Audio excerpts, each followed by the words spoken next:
Alright. You would think, since Phoenix Wright has this reputation for these amazing come from behind victories, but apparently no one who has like an easy case to defend feels like they should bother. Which is really funny because you would think Phoenix would be cheap to afford. Oh well. I mean, I say that. This is his second job on, so he's still a baby lawyer right now. Load the selected save data. Yes.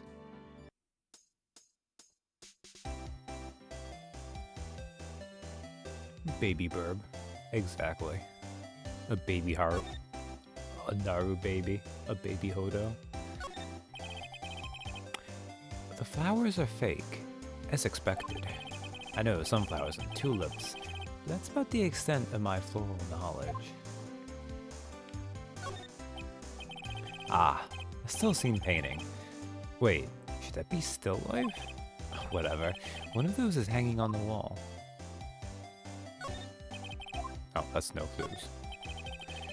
The late summer sunlight streams through the window. There's a faint company law office building, of course. You can see the inside of the room pretty clearly from here. I think it would be a little difficult to recognize a face from this distance, though.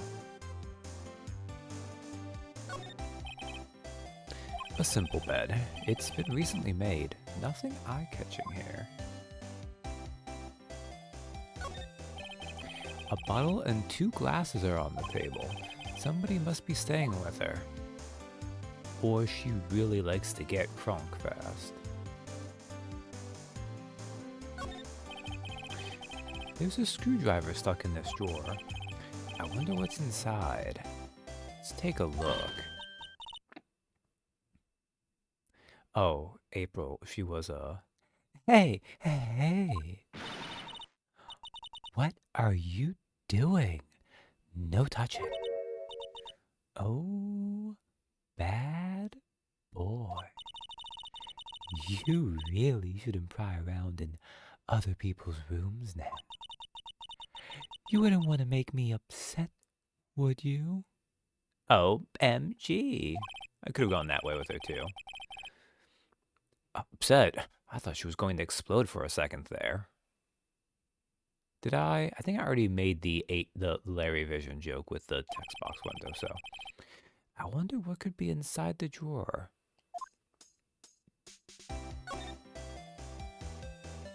I'm just going to do it right in front of her. I arrived at the pun court simulator. Hey, Captain. I'll take 80. What's inside, I wonder? Maybe later.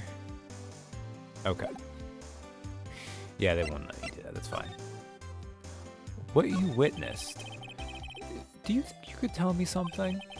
I need you to describe what you observed at the time of the incident. Oh, observe. Incident. You sound just like a lawyer in the movies. I like a man with a big vocabulary. Better not encourage her. You know that thing that happened the other day? The bad thing. It's perfectly normal for a lady to keep a screwdriver in a hotel dresser drawer. Yeah.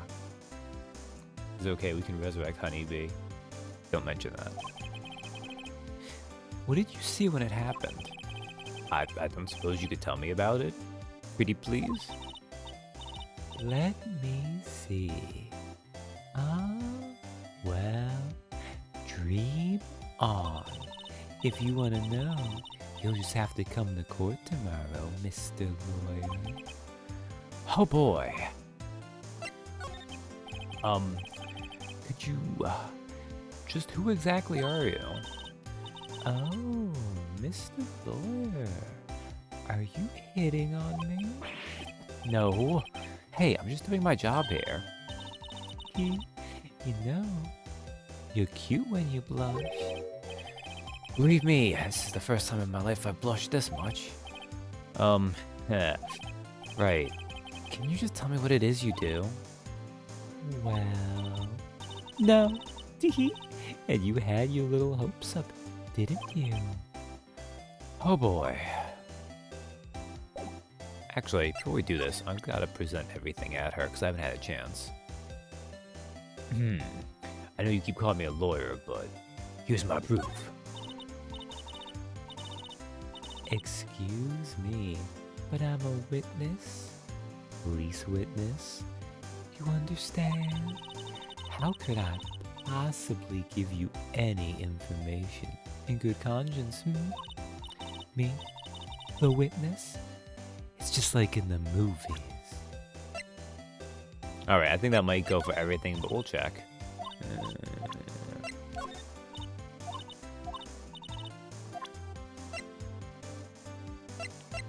Sometimes they have the most random things I'll react to, but this one's one of those ones where I'm pretty sure I'm just, you know, being thorough.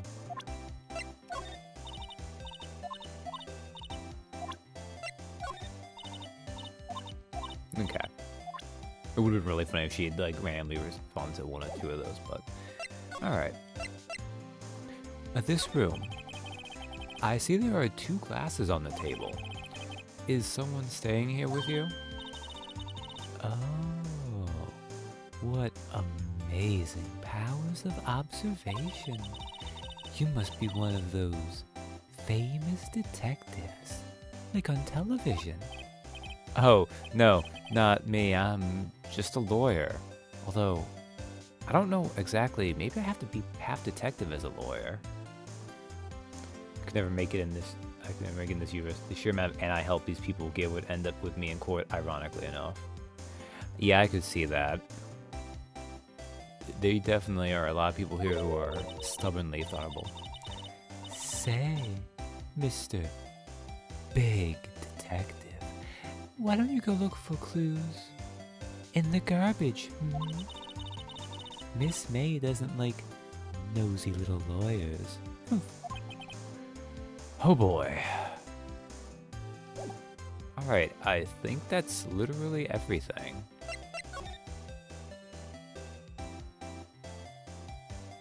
I probably have to come back at some point. Alright, well, bye, bitch. Alright. Maybe Grossberg is back now. Seems like Mr. Grossberg is out. Well, maybe I should just wait here for him to come back.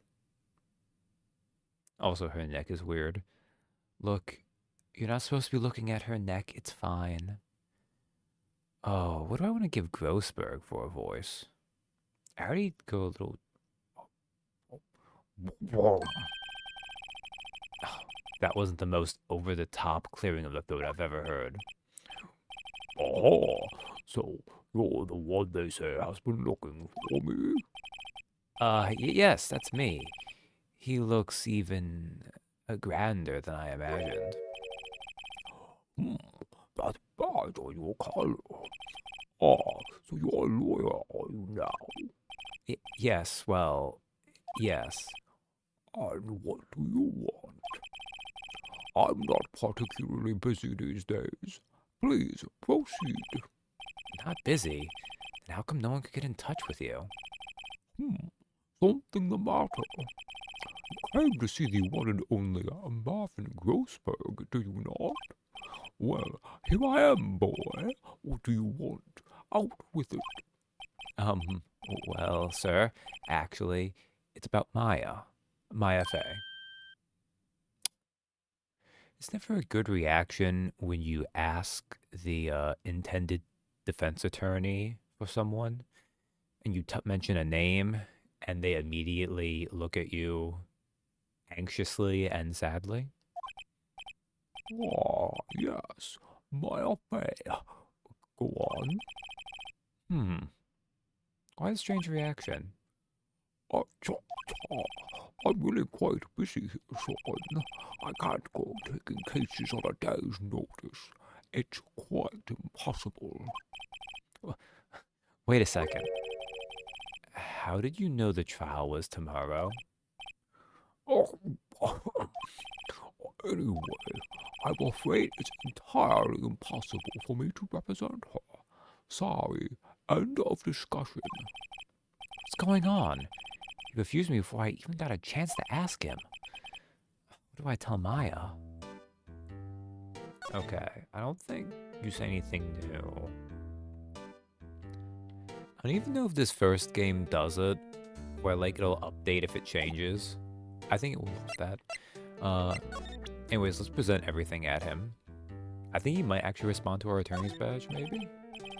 No, he doesn't. Damn it. Very sorry.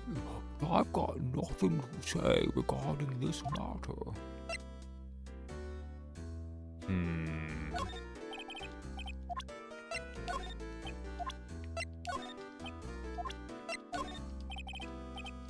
Okay, didn't think so, but... Look, just knows how often Maya gets put on trial in the future is heading off the curve. No, don't you read the title I put? This is gonna be the first and only time, as everyone knows. Your refusal. How can you just refuse like that? Please, tell me why you won't take the case. Well, you see, it's just, I'm busy, you see. But the client is Mia Fey's sister. Oh, Mia trusted you. Knew her sister would be in good hands. yes, of course I know that. However, I'm sorry, but I must refuse. Sorry. Goodbye. Creep. Fine. I don't have time to argue with you anyway. I'll go look elsewhere. Oh, thank God. Huh? Did you say something? I think not, I said. What do you mean? I'm terribly, terribly sorry. But I'm afraid that no lawyer worth their salt will take on this particular case.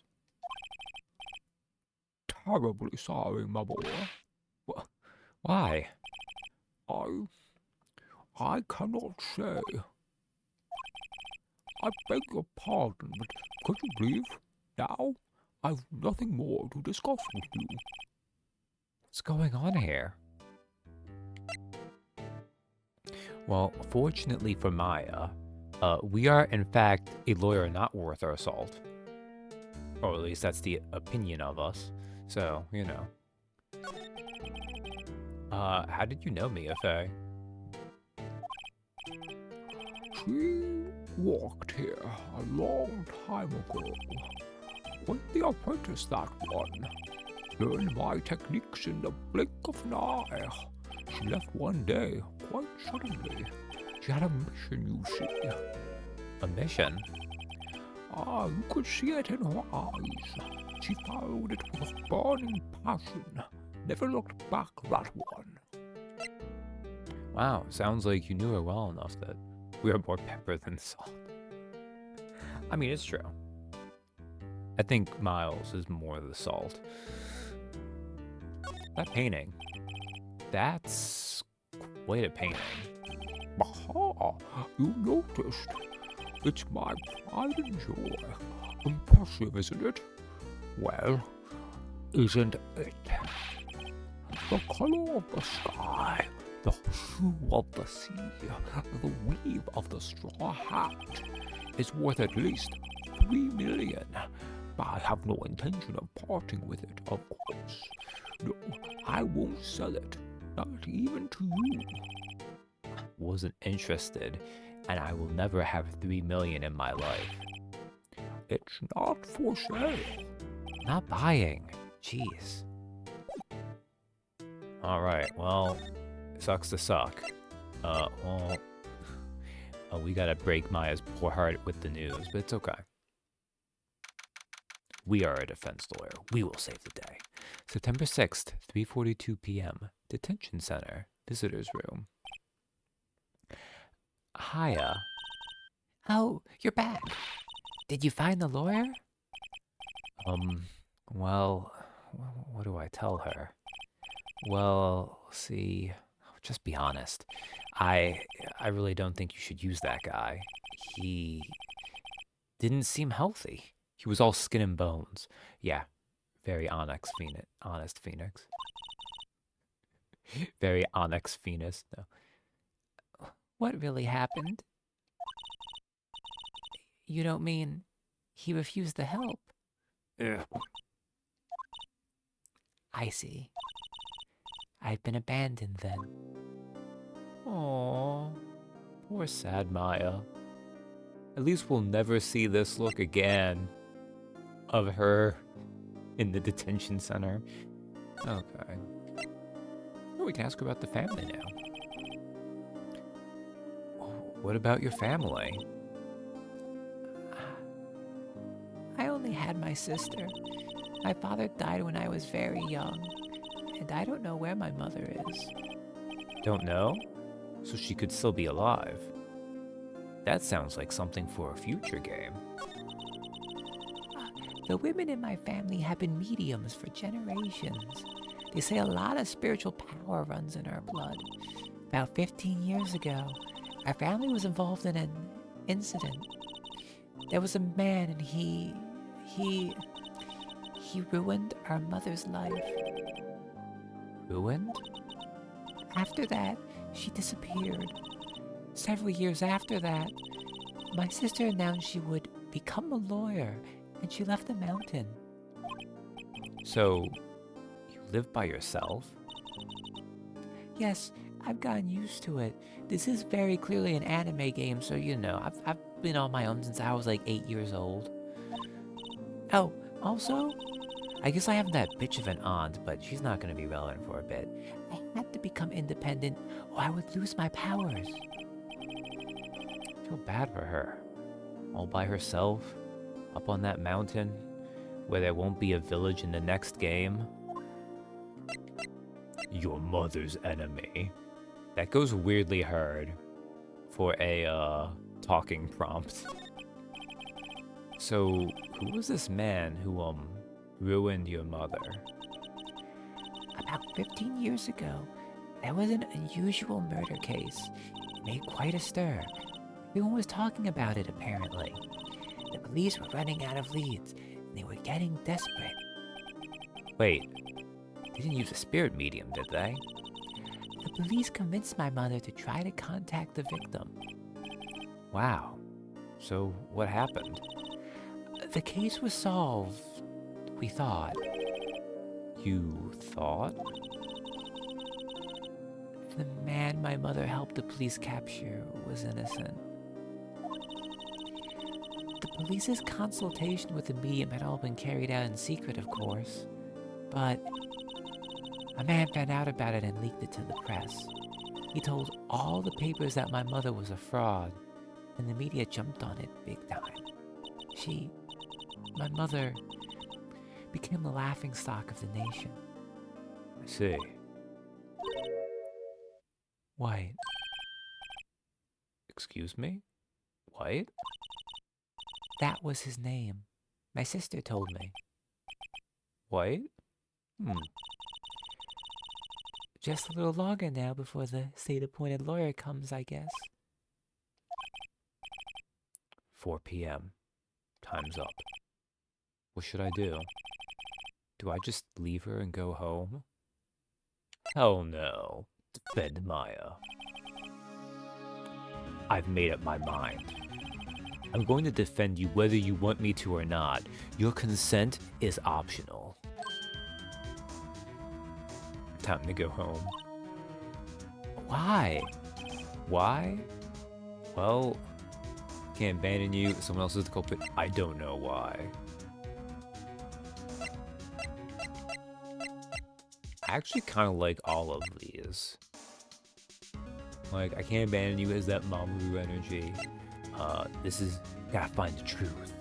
I also kind of like the idea that Phoenix is a dumbass, he's just unsure. But you wouldn't want to actively tell someone that, so we'll go with the first option.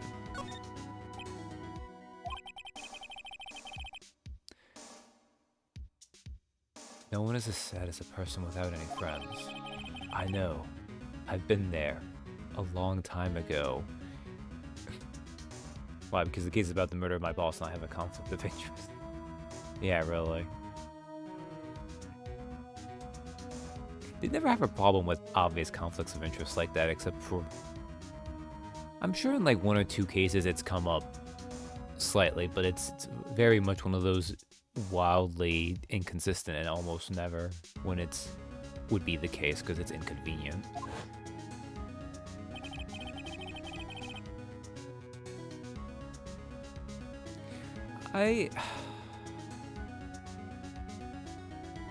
This is not the case to discuss this, but Phoenix's backstory is dumb. And my personal mileage on it varies wildly on whether it's charmingly dumb or just dumbly dumb. Why did I become a lawyer in the first place? Because someone has to look out for the people who have no one on their side. Maya, I won't abandon you. You can count on me.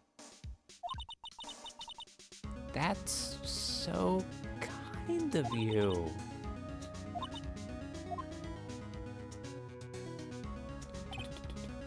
Well, let's fight this one and get you out of here. Right, thank you. She smiled at last. She looks like an entirely different person. One last question. You are innocent, right? Yes, and I trust you. So you trust me too, okay? It's a deal. In the distance, I am thou. Thou art I. No. So what next? Something that's been bugging me.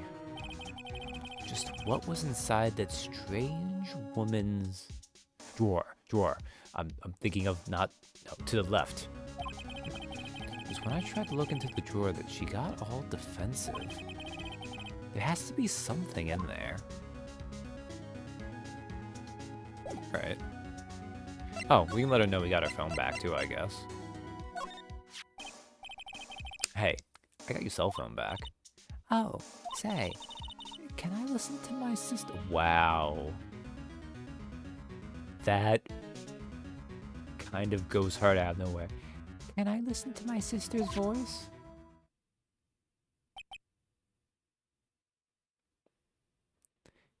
Phoenix, right? You are innocent, right, Maya? You need to believe in me a lot for our friendship, Nick. Maya's eyes closed. She listened to every word with such intensity. Before long, tears began to roll down her cheeks. Thank you. Wow.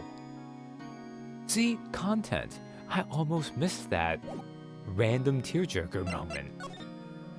Because I'm pretty sure that's completely optional. Alright, bitch. What's in your drawer? Good afternoon, sir. Excuse me, you're? I beg your pardon, sir. I am bellboy of this establishment at your service, sir. Oh, right. I've just come up to deliver room service, sir. Do you know where Miss May might be? I believe our guest, Miss May, is currently using the, facilities. If you have no need of anything, I'll be taking my leave. Can I have a little cookie? And please, stay as long as you like. Enjoy. Yeah. Wait, no. Hey. Did he just imply I'm a pervert? Why does it seem like every time I come here, I end up embarrassing myself? Wait, now's my chance to snoop around a bit. I almost forgot, sir. No snooping around. You came back quick. Might I ask you to inform Miss May that there is a message for her? Please tell her that Mr. White of Blue Corp phoned. Oh, right. Sure. Mr. White. Do I want to go with Blue Corp or Blue Corp? I'll go Blue Corp. Mr. White of Blue Corp. Where have I heard that name? Phoenix, my dude, it's been like 30 minutes at most. White. That was his name. My sister told me. Oh, thank you, flashback powers of 30 minutes ago. White was the name of the guy who ruined Mia and Maya's mother. What a strange coincidence. Could it be a coincidence? Oh, Phoenix. At least you're a lovable dumbass. Alright, well, I need to just do the one snoop that is remaining. There's a screwdriver sticking out of that half-open drawer. Now's my chance to see what's inside. What do we have here? A wiretap? Also, why does Phoenix know how to recognize a wiretap? What would a woman like her be doing with a thing like this? Wiretap added to the court record. Found in Miss May's hotel room. There is definitely something suspicious about this Miss May. Why would she have something like this in her hotel room? There's a story behind all this. I know it. Alright. I'll be using this bit of evidence in tomorrow's trial. That's for sure. Maya's sake. I'll get to this woman's bottom. Wait. I mean, you know what I mean. Oh, bellboy. Still there? Oh, it's you. Uh-oh. I'm to scram. I look forward to tangling with you tomorrow, Miss May. In court. Man, Phoenix just like ran out like, nope. Not even going to risk it. Oh, alright. Overwrite.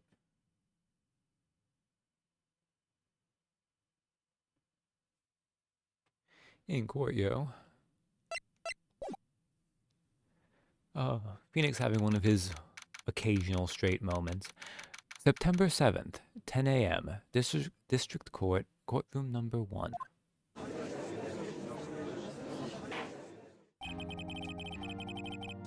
A court is now in session for the trial of Miss Maya Fey. The Nah, I want to get Edgeworth right. The prosecution is ready, Your Honor. I'll work on it as it goes. The defense is ready, Your Honor. Miles Edgeworth. I'd better not show any signs of weakness today, or he'll be on me in an instant. Oh, Mr. Edgeworth, please give the court your opening statement. Thank you, Your Honor. The defendant, Miss Maya Fey, was at the scene of the crime. The prosecution has evidence she committed this murder, and we have a witness who saw her do it. The prosecution sees no reason to doubt the facts of this case, Your Honor. I see. Thank you, Mr. Edgeworth. Let's begin then. Thank God I don't think the judge and Grossberg ever share dialogue. If we may call our first witness, Your Honor. The prosecution calls the chief officer at the scene, Detective Gumshoe. You know, it occurs to me, when we talked with Gumshoe earlier, someone just called him Dick at the scene, and he responded to them like, "Hey, Chief," implying that he was in fact not the chief officer at the scene. Oh well.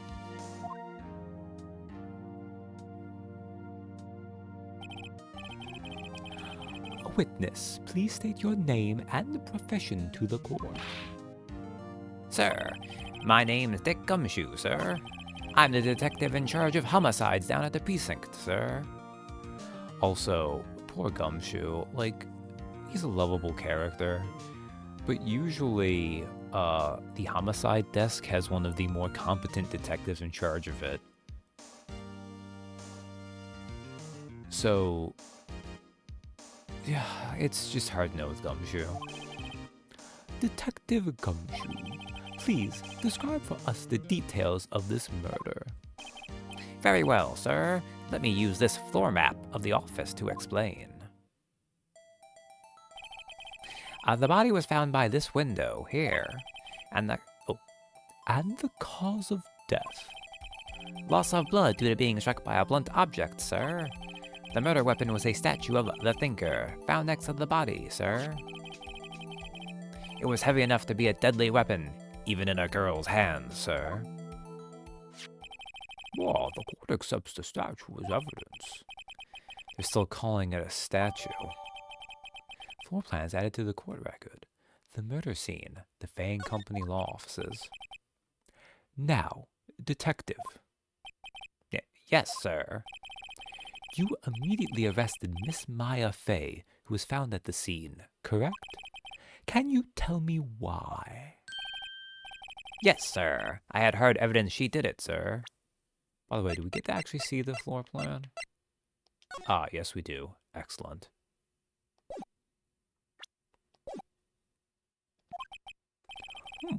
Detective Gumshoe, please testify to the court about this hard evidence.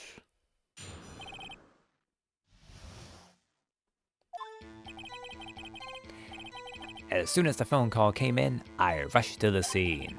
There were 2 people there already. The defendant, Miss Maya Fey, and the lawyer, Mr. Phoenix Wright. I immediately arrested Miss Maya Fey. Why?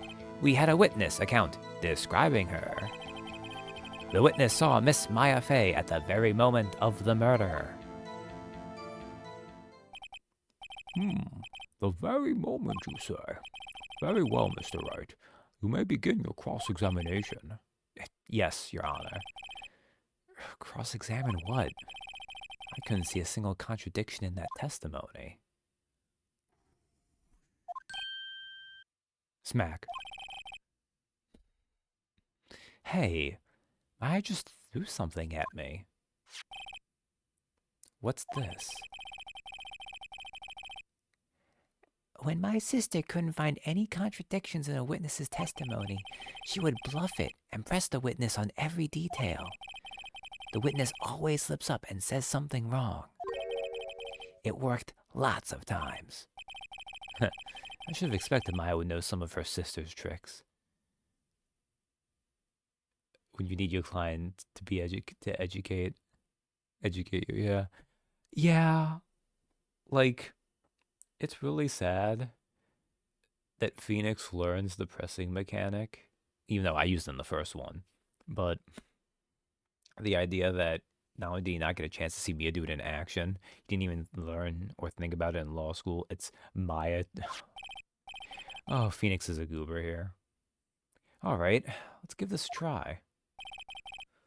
Something about her. Did she just throw paper at you? No, Your Honor. I'd like to begin my cross-examination. Maya Fey's arrest. As soon as the phone call came in, I rushed to the scene. Who did you say you got a call from? Hey, pal, don't play dumb. You know who. The call was from a customer at the Gatewater Hotel, right across from the crime scene. Okay. Impressed. Not sure it did much, though. Right. Please continue. There were 2 people there already. Detective Gumshoe, how long would you say it took between you receiving the call and your arrival at the scene of the crime? Right. I'd say it was about 3 minutes. That's pretty fast. Our motto this month is quick response. That's how I got there before the killer got away. Indeed. So, tell us who the 2 people you found on the scene were. Yes, sir. The defendant, Miss Maya Fey, and the lawyer, Mr. Phoenix Wright. Are you absolutely sure it was us? Phoenix. Why? Why is this... listen, pal. Your dumb act will only get you so far. This, however, is one of the biggest accidental untruths Gumshoe has ever said. With her funky hippie clothes and your spiky hair, you 2 stand out like suspicious people at a crime scene. Well, she does have a point about her. She is pretty unmistakable. I should pick my points to press with a little more care.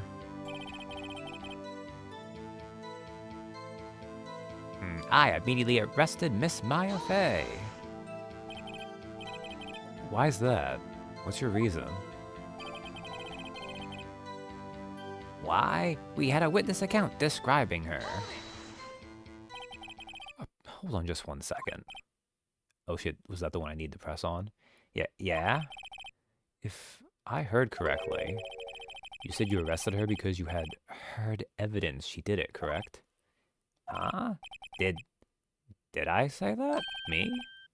I heard you say it. You did say it. You said it. Exactly what about this suspicious woman in pink's claim was heard evidence? Well, what? Miss May isn't suspicious, and she sure isn't pink, pal. Come with you, she is definitely pink. Well, I guess she is pink. That's enough, Detective Gotcha. Do you have any more solid proof other than her claims, Detective? I guess pressing can have its advantages. Yes.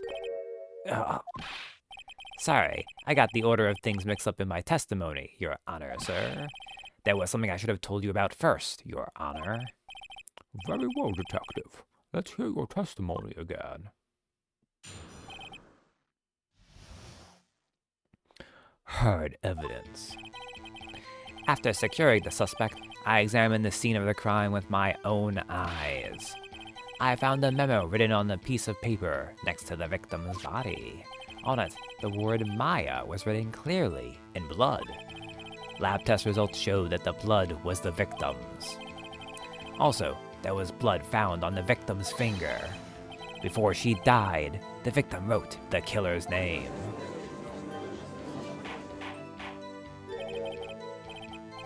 How do you like that? That's my heard evidence.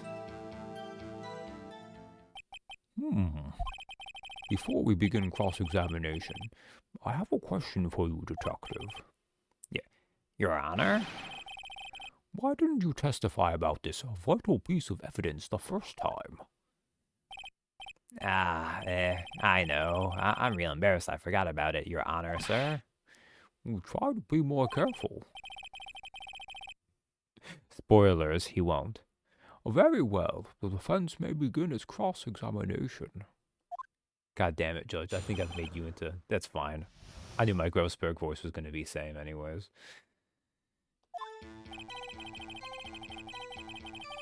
He means well. Yeah, like Gumshoe tried. He's just not very good. After securing the suspect, I examined the scene of the crime with my own eyes. And did you find any evidence? Now, don't jump the gun on me, pal. Just listen, I'm getting to the good part. I got a bad feeling about this. I found a memo written on a piece of paper next to the victim's body.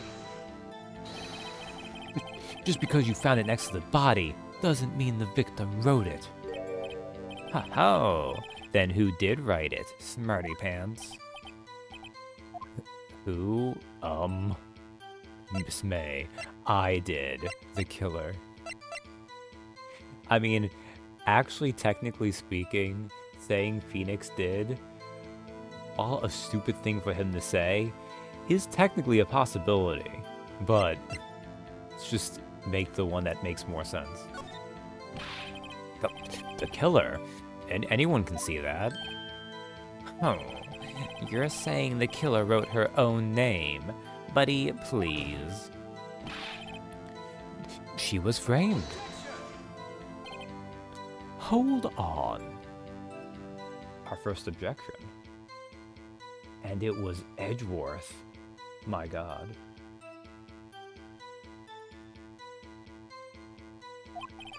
If that's the case, where's your evidence? Huh. I guess that was a bit of a tall order for you. Those without evidence shouldn't open their mouths, Mr. Wright. Yeah, pal. Well, Detective, tell us what was written on that memo you found. On it, the word Maya was written clearly, in blood. Do you have proof it was Mia who wrote that? Of course I do, pal. Oh. Uh-oh. You sound pretty confident. This might not be good. Lab test results showed that the blood was the victim's. What kind of tests were these again? Huh? What kind? Well, I hear they take the, little bits in the blood, the,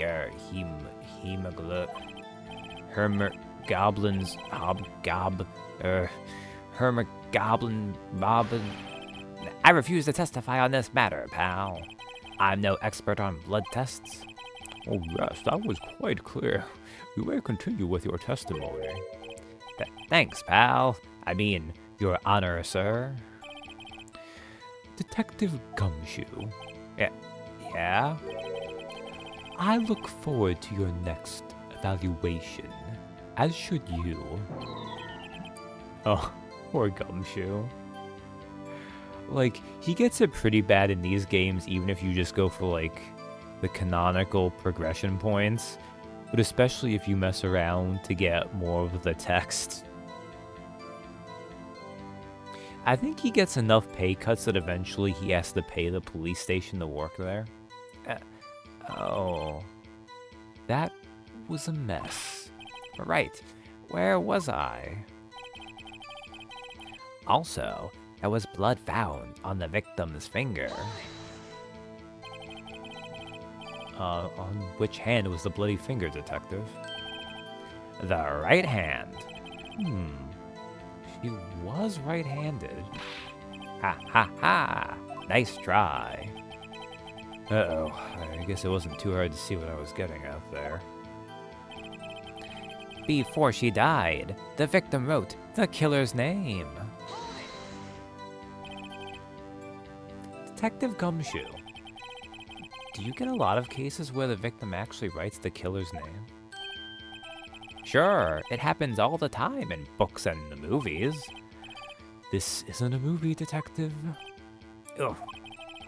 Let's talk about reality, shall we?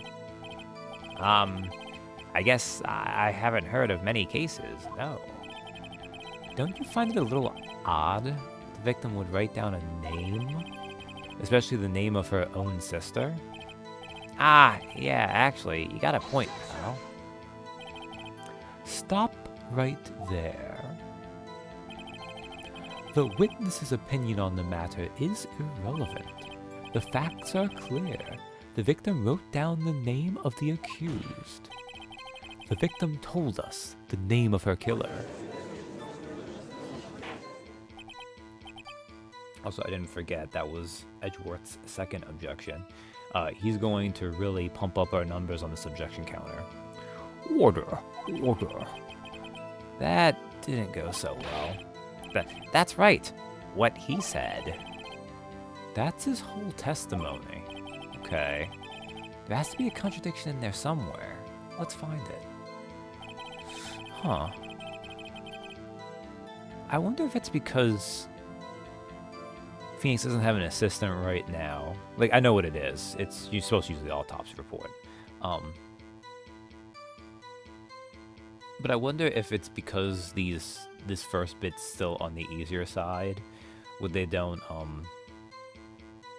because I was pretty sure they gave you kind of hints, or at least more general guidelines for the, like, final conversation, but maybe I'm just thinking about that. Test results on clones victims before she died. So yeah, this autopsy report says that death was instantaneous. Which, I was already talking about the fact that Maya being falsely accused of murder totally only happens here and is not in fact a meme for later in the game series. But maybe let's see the second one of those.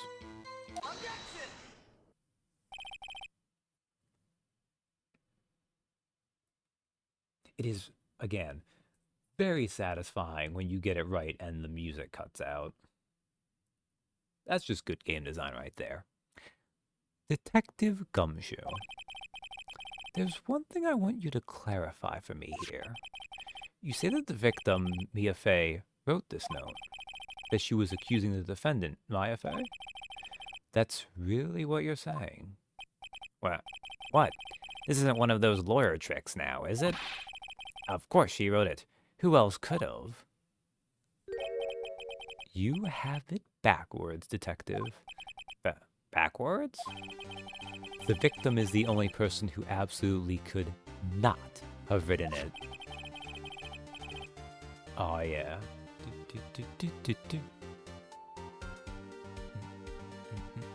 Sorry. This is a report from your department, detective. Immediate death due to a blow from a blunt object. She died immediately. But no butting your way out of this one, detective. Order. The defense has a point.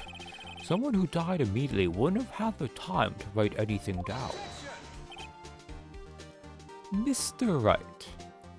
Also, let me get that objection.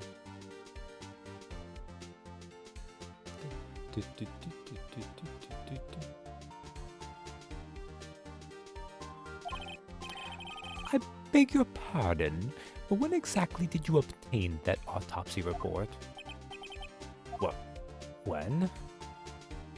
The day of the murder, the day after the murder. I forgot. It was the day after the murder. Because, I mean, the murder happened late at night, so...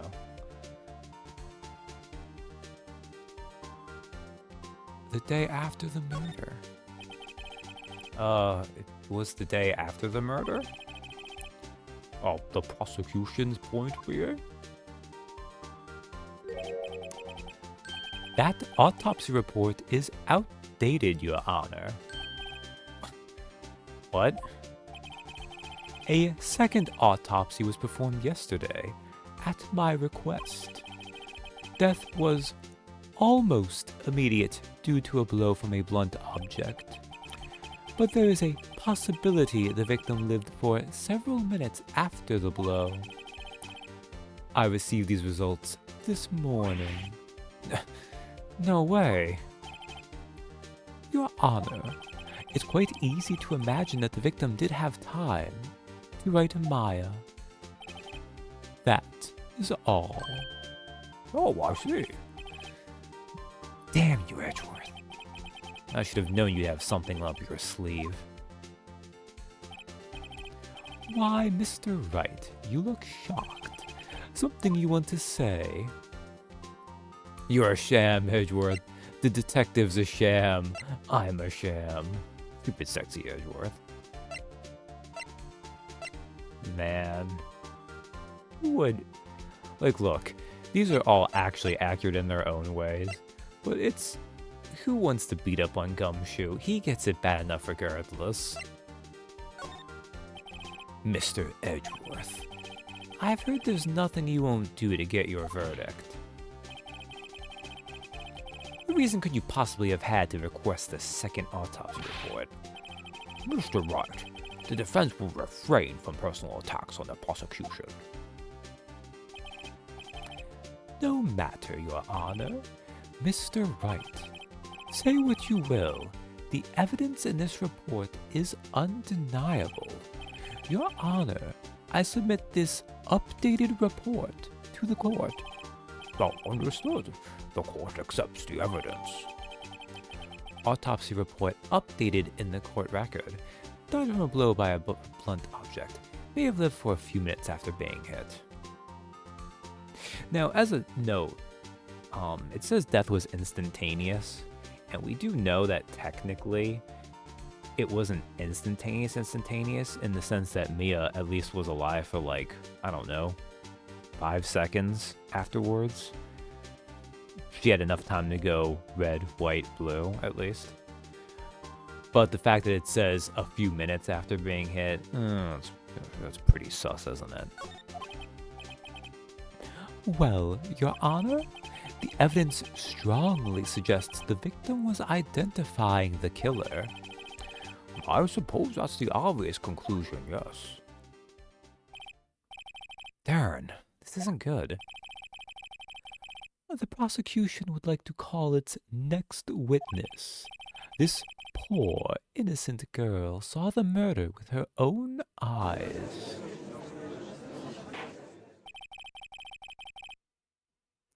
Oh, let the witness, Miss April May, take the stand. Exactly what part of her is innocent?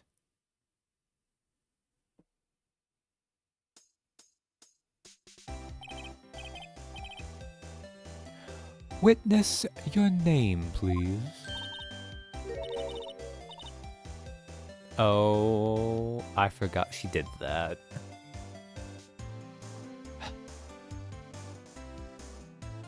It's okay. She's a bad guy. Wink, jiggle. April May, at your service. Wink. Also, what an awkward pose to be in all the time. Order. An introduction should not require any reaction from the crowd. The witness will refrain from wanton winking and boob jiggling and all of that. Aww. Yes, Your Honor. This is not good.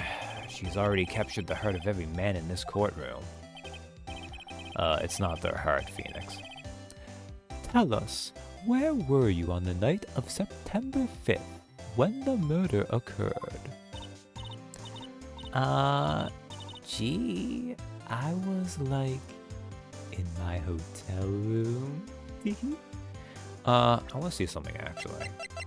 I know I've kind of been trying not to look at this because we don't need the distractions, but I'm curious if she doing the...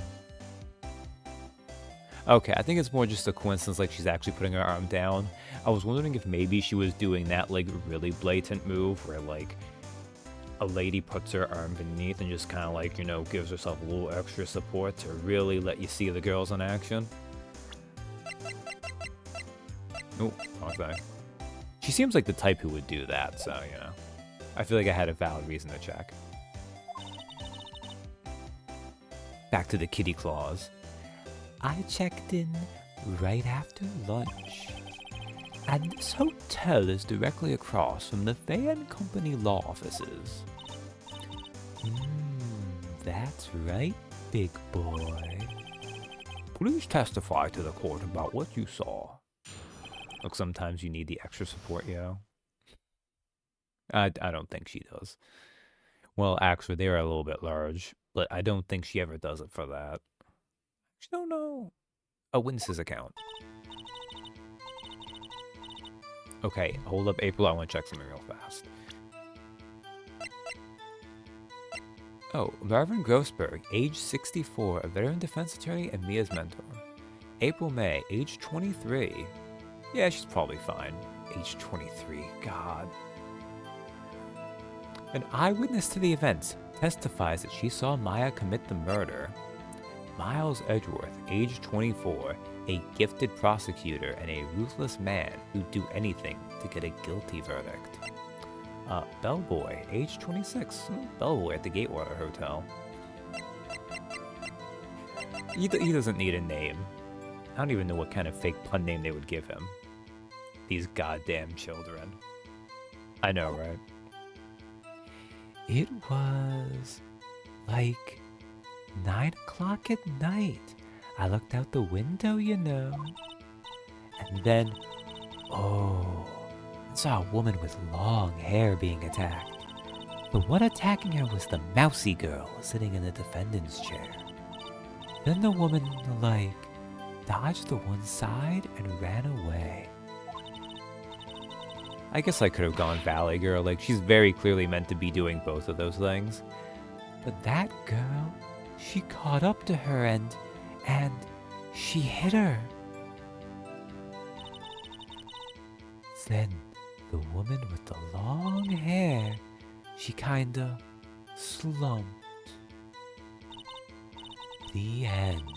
That's all I saw.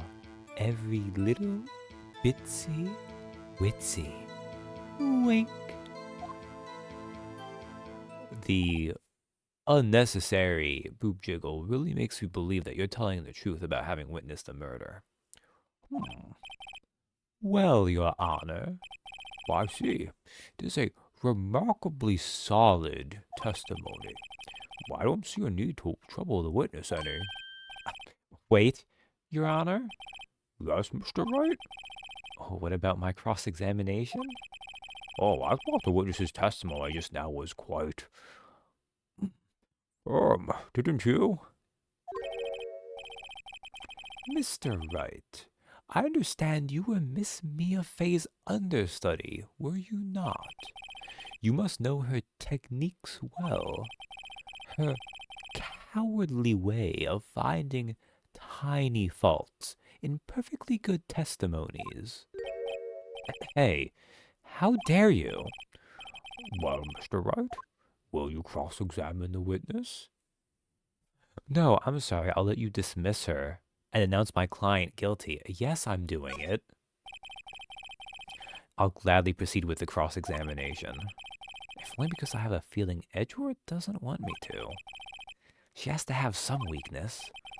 Very well. We may begin your cross-examination. Cross-examination, witness's account. Oh my goodness. Sorry, let me take a sip of tea because, oh boy.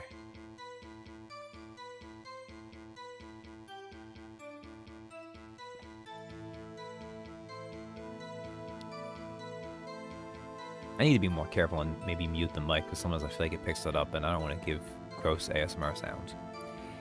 It was like 9 o'clock at night. I looked out the window, you know. See, I feel like a lot of our earlier things, trying to go for my bad impression of a seductive voice, was working fine.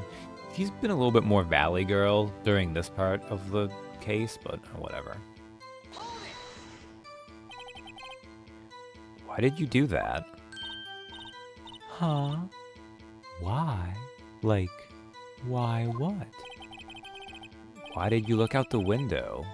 Were you expecting to see something? Oh, well, gee. What? That's it? She can't get out of this question that easily. I sort of, you know, I had a feeling. Well, I have a feeling she's trying to avoid the question because she's very blatantly trying to seduce every man to avoid the question. Maybe I should press a little harder on this one? Should I press? Is this time already?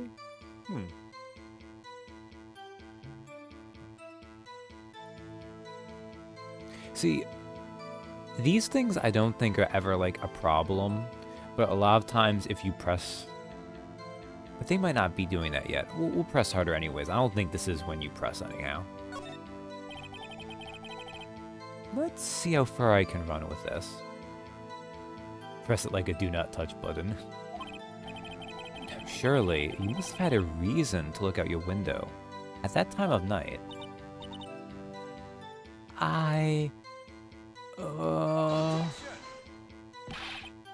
Mr. Wright, I will not have you badgering my witness.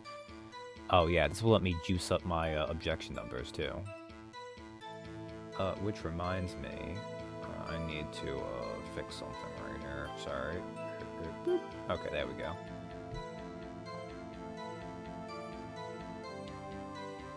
You know, especially for this first game, given the fact that it has that 5th extra super long case at the end, I'm pretty sure we'll hit triple digits on objections.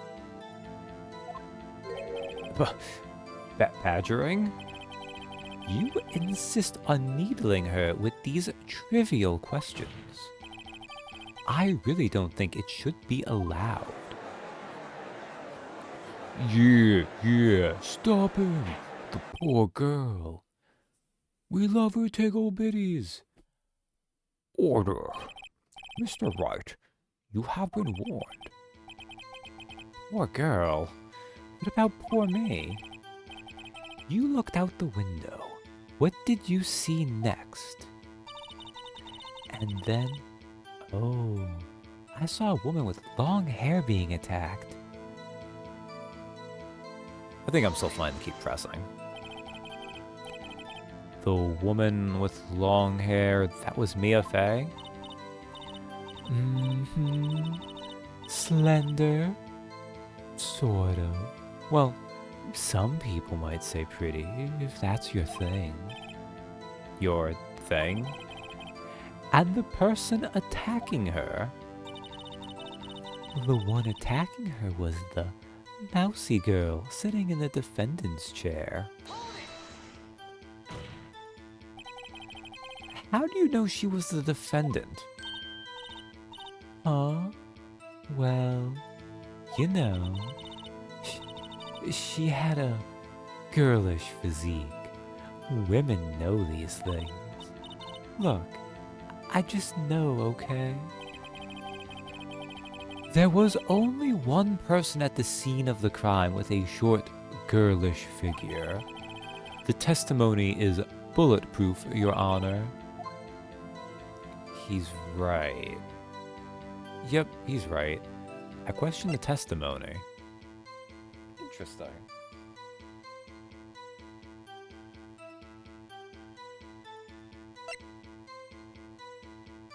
Okay, well, we'll go yep, he's right. No, we'll question testimony. Edgeworth is clearly trying to fake us out. Hold on a minute. Although, the one problem with doing this is I feel like this is not the thing, though. Shame your dad wasn't bulletproof, Miles. Damn. Hold on a minute. That testimony stinks. What? Miss May. I'm willing to bet that you saw nothing, you're lying.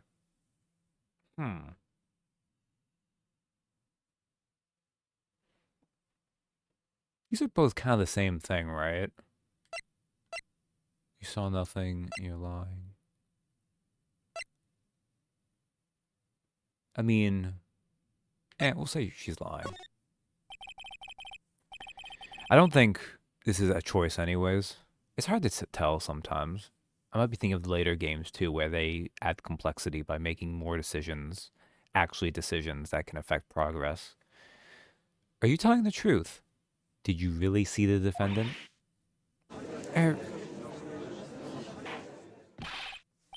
Mr. Wright, what's the meaning of this? Yes, what is the meaning? Somebody tell me, because I'm clueless. About this, I mean. Okay. If you had really witnessed my client, Maya Fey, you would have noticed her clothes before noticing her physique. Ooh, we've hit the dramatic music.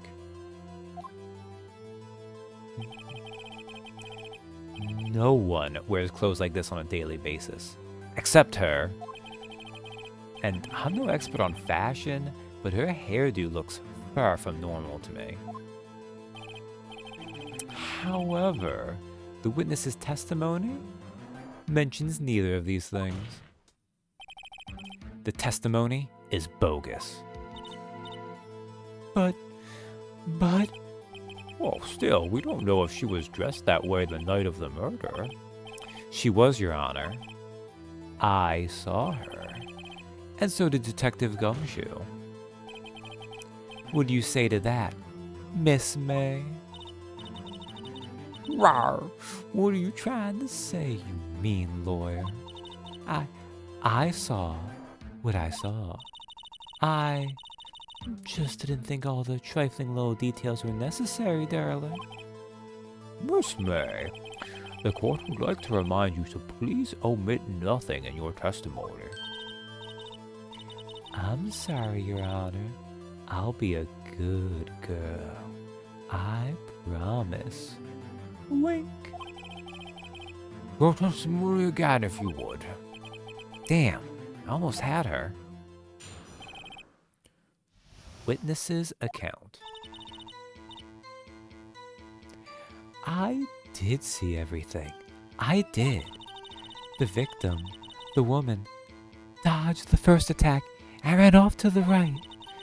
Then the girl in the hippie clothes ran after her. And she hit her with that weapon. I saw it. I did. That clock. The kinda statue-y clock.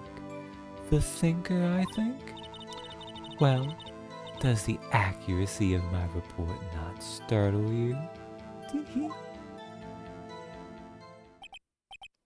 I see. I only wish you had been so detailed from the beginning.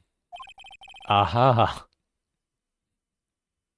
Please begin the cross-examination. Look, us mere mortal humans quake in the power of the thinker clock statue and its ability to be a perfect piece of evidence and a murder weapon. I did see everything. I did. So, you saw me then too? Of course. I'd remember that spiky hair anywhere. Spiky? Oh, the witness will refrain from personal attacks on the defense attorney. Aw, was I a bad girl? I'm sorry. Very well, continue. Please never say that again. The victim, the woman, dodged the first attack and ran off to the right. Is that right as in your right, as you look from the hotel? Which hand do I hold my knife in again? Right, it was my right hand, right? Satisfied, Mr. Wright? Please continue. Then, the girl in the hippie clothes ran after her. How convenient for you to remember her hippie clothes. That's what that's what she was wearing. Oh, and her hair was all done up like a bun. What happened then? And she hit her with that weapon. I saw it. I did. Where did this weapon come from? She picked it up from the desk. I see. What sort of weapon was it? That clock. The kinda statue-y clock. The thinker, I think. Clock? Did this come up in another testimony recently? Phoenix, my dude. It was like your first trial a week or two ago. Well, don't look so sour, Mr. Lawyer. You can't win them all. No, but I have a feeling I'm onto something now. Is that... I thought there was... Never mind. That was the one I was on, right? Yeah, okay. Maybe I'm thinking of the original games or later games. I always felt like after you pressed, they would send you back. I don't remember them leaving you on, like, a statement if you were on, like, the right track. But I might just not remember that. Or maybe they just changed that as, like, a quality of life feature to make it more obvious. Object permanence is for quantum mechanics and cowards. The Thinker. The murder weapon looks like a statue, but it's actually a clock made by Larry Butts. Oh, objection. To the counter we go. 12. Actually, I would have thought the objection counter would have been higher by now, but... Miss May, you said just now was quite revealing. Revealing? Oh, you'd like that, wouldn't you? Naughty Mr. Lawyer. You just said that this statue of the Thinker was a clock. But there's no way of knowing that just by looking at it. Another person in much the same position as you recently called this a clock, too. And he was found guilty of murder. Order, order. Miss May, can you explain how you know this was a clock? Oh. The witness saw the murder with her own eyes. That's all that's important here. The defense is trying to confuse the issue with trivial concerns. Yes, of course. You will withdraw your question, Mr. Wright.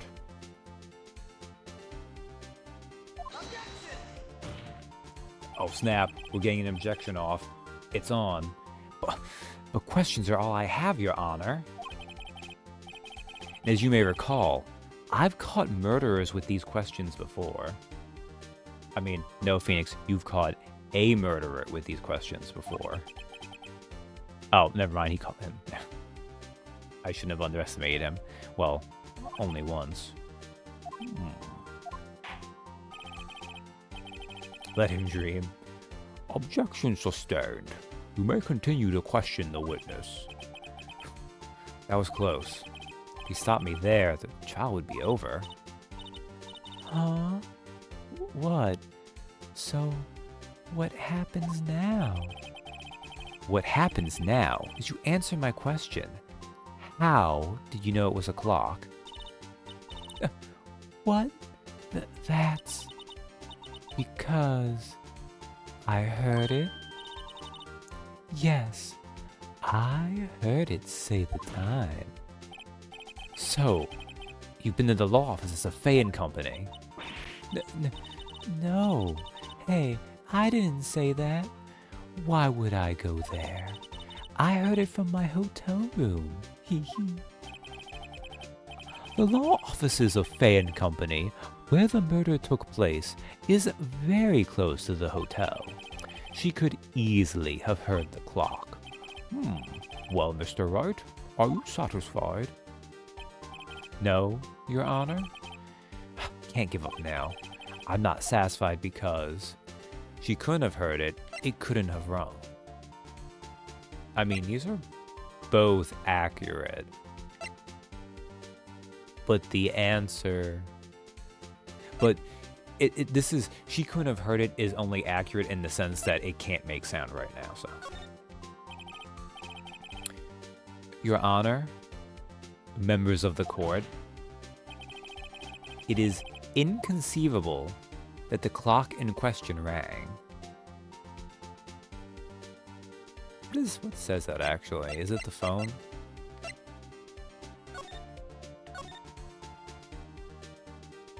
Like I'm talking right now? Yeah, that's what I thought, okay.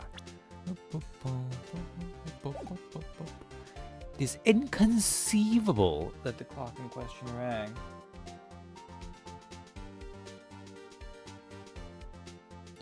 Technically it shouldn't be empty, but obviously, I mean, Mia was murdered because the person wanted to take the papers, right? So, it's empty. That clock is missing its clockwork.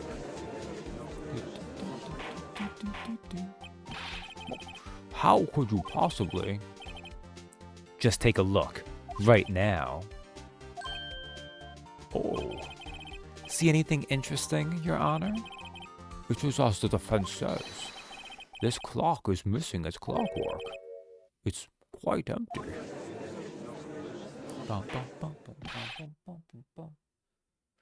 Mr. Wright, would you care to explain to the court the meaning of this?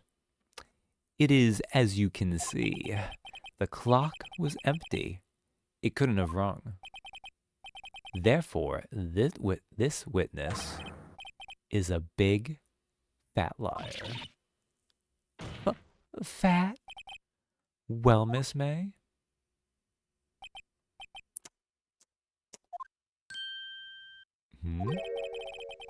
Quite a show you put on for us, Mr. Wright. He knew the clock was empty. Somehow, he knew. Phoenix, my dude, he submitted the clock as evidence. Of course he knew it was empty. I'm afraid you've forgotten one thing, however. Indeed, the clock is empty. As you say, it can't ring. However, we must ask, when was the clockwork removed? If it was after the witness heard the clock, then there is no contradiction. That's true. That is a possibility. The clock might have been emptied after she heard it. And that is exactly what happened, Your Honor. Well, Mr. Wright, can you prove when the clock was removed? When the clockwork was removed? Ho ho! Impossible, of course. I have proof. Oh, what? Wasn't it you who told me proof is everything? Well, I was listening. And now I'll show you the proof you like so much. The evidence that proves when the clockwork was removed is a cell phone. Well, at least relative to the murder anyways. Take a look at this. That's a very cute cell phone. Oh, you have a girly phone. Wait, this isn't my phone. But even if it was, I mean, let me stand. Jeez. Listen, this is the defendant's cell phone, and it contains a recording. A recording of a conversation she had with the victim on the day of the murder. Yeah, it's cute, jeez. Order. The defendant's cell phone? This wasn't brought to my attention. Perhaps Detective Gumshoe overlooked it? Oh, Phoenix, don't do Gumshoe like that. The good detective better remember he's up for evaluation soon. I gotta say, I'm starting to feel bad for the big fella. Let's hear the conversation. So you just want me to hold on to the thinker for you then? If you could. I should probably tell you the clock isn't talking right now. Huh? It's not working? That's lame. I had to take the clockwork out. Sorry. September 5th, 9:27 a.m. I know we've listened to at least part of that already, but you know.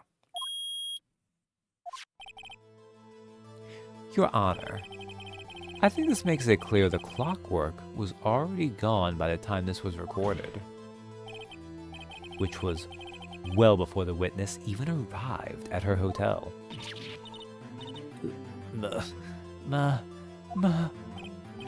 Well, Miss May, would you care to explain this to the court? Just how did you know that weapon was a clock? Well, isn't it obvious? I saw that clock before. What store was that again? I go to so many. Oops, I forgot. Wink. Oh, so the witness had seen it before. That would make sense. Judge, I know you are up there in age, but you were also here at this trial a couple weeks ago. Does the defense have any objections, Mr. Wright? Yes. The witness claims she had seen it before. But this directly contradicts a piece of evidence already submitted to this court. Remember, there's nothing after or even during a case. Yeah, this is true.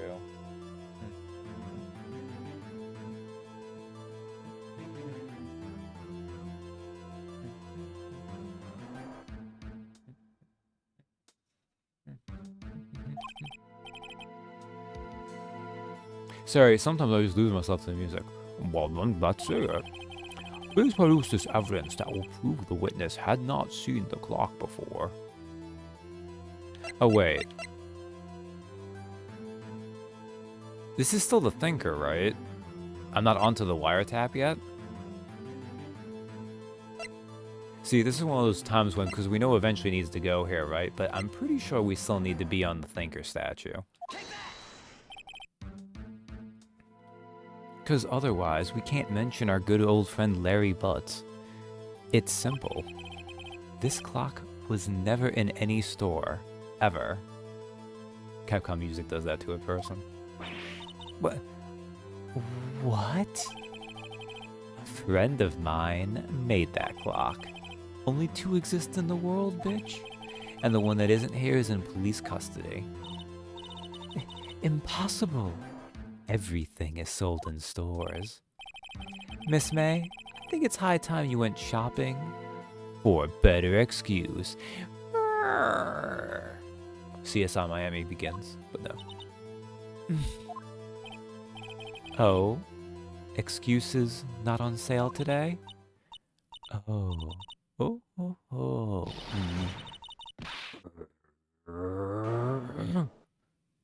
My God. She's...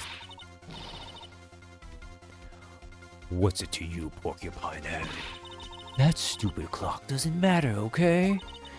She did it, and she should die for it. Die!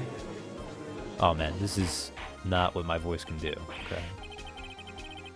Whoa, let's not get ahead of ourselves. This is some badass music, though. This is a court of law, and the witness will remain calm. Hey.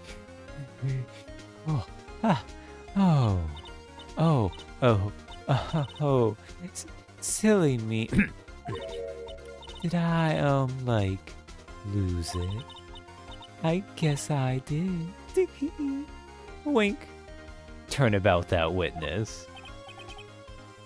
No, scary. Miss May, let me ask. Tell me, how did you know the weapon was a clock? Man, look at her angry face. Oh, is her heart still upside down? Or did they fix that? Was that just in that transition? No, I think her heart's just like permanently upside down now. That's a nice little touch. I really should just leave that transparent, but it feels, I don't know, kind of sleazy. Oh dear. Does the defense have an opinion on this behavior? Okay, this is it. Yes, Your Honor. Allow me to explain how I see the truth of the matter.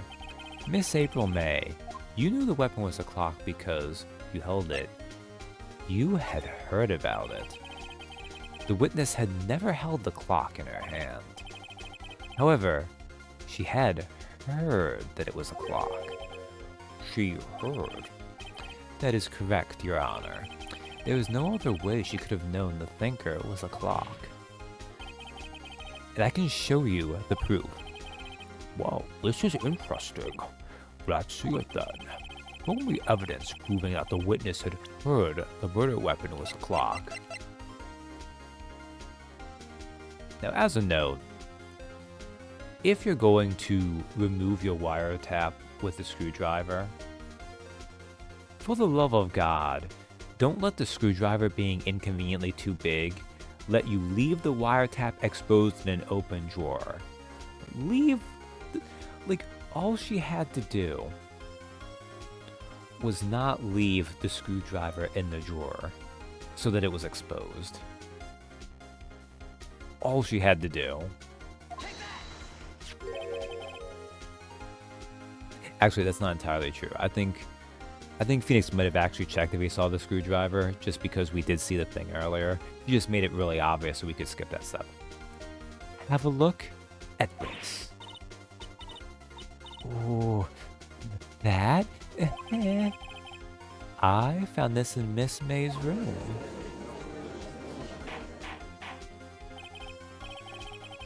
Mr. Wright, please explain to the court what this is. Miss April May. You were tapping the victim, Miss May's phone. You were tapping the victim, Miss Mia Fey's phone, were you not?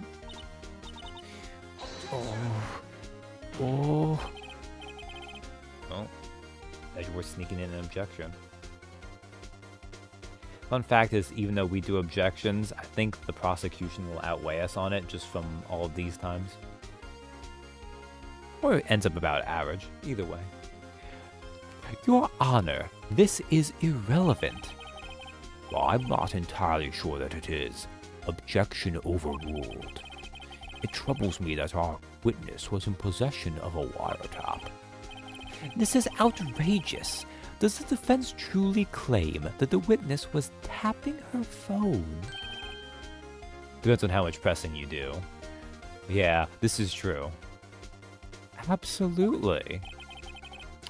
Even if that was the case, which it's not, you still have to prove one thing. Did the victim ever say that the weapon was a clock on the phone? Can you prove that? I think not. Oh yeah? I think I can.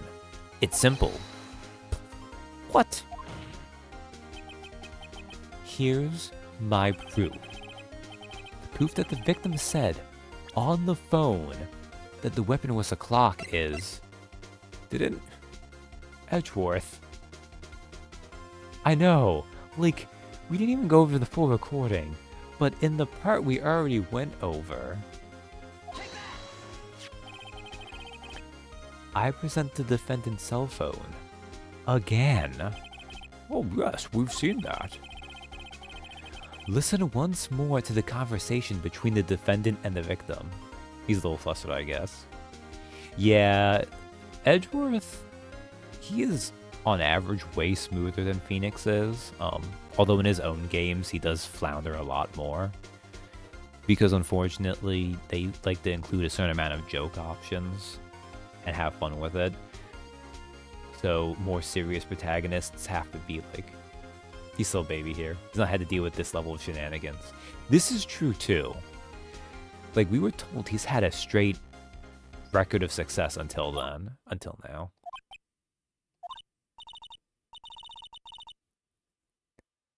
I'll do it again. Mia, what's up? You haven't called in a while. Well, actually, there's something I want you to hold on to for me. Again? What's it this time? It's a clock. It's made to look like that statue, the Thinker, and it tells you the time. I guess on the bright side, they do use the earlier part of the recording, so you don't have to see the whole thing multiple times. Miss April May, you used a wiretap to listen to this conversation. That's how you knew the Thinker was a clock. Am I wrong?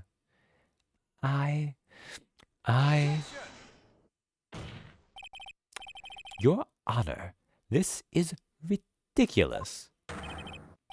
Your Honor. Look at the witness's face. Does she seem amused to you? Death counter. Sorry, I say death counter because that's the title for the counter I'm using for objections right now, because I'm too lazy to change that to say objection counter instead. I know on there it says objections, but you know. The defense demands an answer.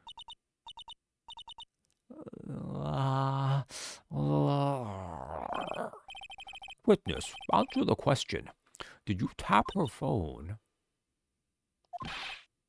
Miss May. Shut up, all of you. What gives you the right to talk to me like that? You lawyer.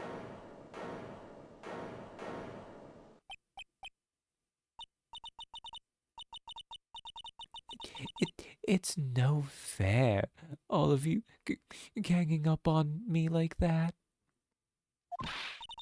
Oh, so I'm the bad girl, is that it? Is that it? Well, that did it. The court's seen the real... Oh, that did it. The court's seen the real Miss April May now. Now to deal the final blow. You did it, didn't you, by the wiretap? As much fun as it would be to accuse her of murder, considering it seems highly unlikely it could be her, so why the wiretap? Why did you tap her phone?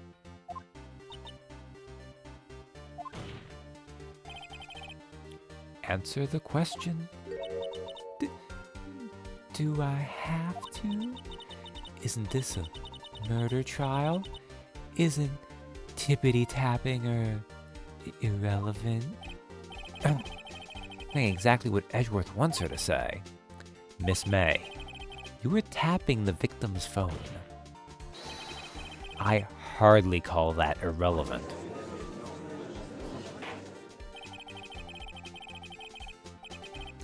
While this court does not condone the defense's tone of voice, he has a point. Well, Miss May, do you have an explanation for the court? Can you prove you had nothing to do with this murder, even though you tapped her phone? Ha! I'd like to see her pull that off. Mr. Lawyer, I saw that evil, evil grin. You were probably thinking, I'd like to see her pull that off, weren't you? Damn, she's good. Well, you're not the first man who's thought that, and of course, I can and will. You can't be serious. No way. Way, I say. Way. Oh, I assure you I'm serious, Mr. Lawyer.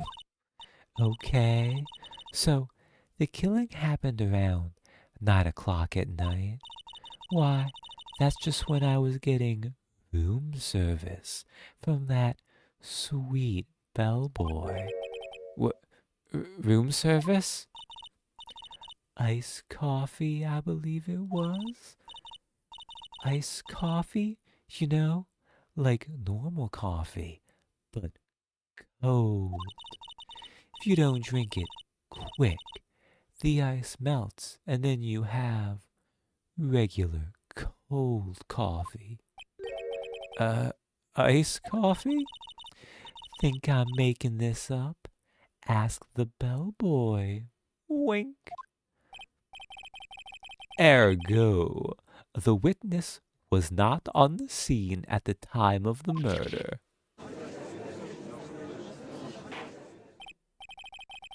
Well, so where does that leave us? It is my great displeasure to inform you that the witness appears to have been tapping the victim's telephone. However, that is a separate crime with no bearing on the current case whatsoever. Her testimony stands. She saw the defendant, Maya Fey, commit murder. No, they're going to let her just walk away. There's no way I can win this unless I tie Miss May to the murder somehow. Well, does the defense have anything to say? Well, come on, think of something. Continue examining Miss May. Call the bellboy as a witness. It's the bellboy?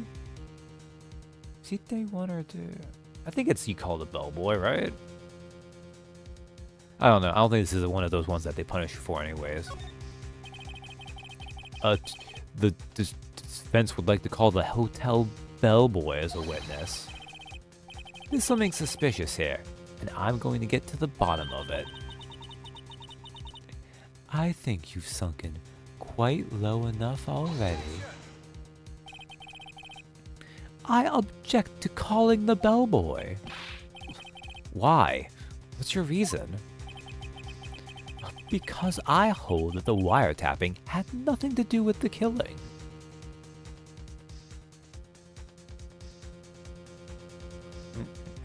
Sorry, just adding to the objection counter. However, if you agree to one condition, I'll consent to calling this witness. Condition? If Miss April May's alibi is not called into question after you examine the bellboy, then you will recognize that Miss April May was not the killer, thus she is innocent, and thereby you must also accept the verdict of guilty for Miss Maya Fey. That is my condition. What? That's fucking illegal bullshit. You can't arbitrarily impose conditions on me. Well, Mr. Wright, I think that's completely fair, and I will let it stand. God, I'd better find something suspicious in that bellboy's testimony. Otherwise, Maya will be declared guilty on the spot. What should I do? Well, considering the two options it gives us is accept the condition and give up, I think we'll have to... Like, admittedly, the system is ridiculously rigged against Phoenix from the outset, but it is really kind of crazy that Edgeworth can put this condition out there and the judge is just like, Yeah, that sounds about right. accept the condition. Alright, I've got nothing to lose, except for, well, everything. Understood. I accept your condition. Fool. You fell right into my trap. Wait. Well, very well. I know he said it's trapped, so the court calls the hotel bellboy to the stand. This means war.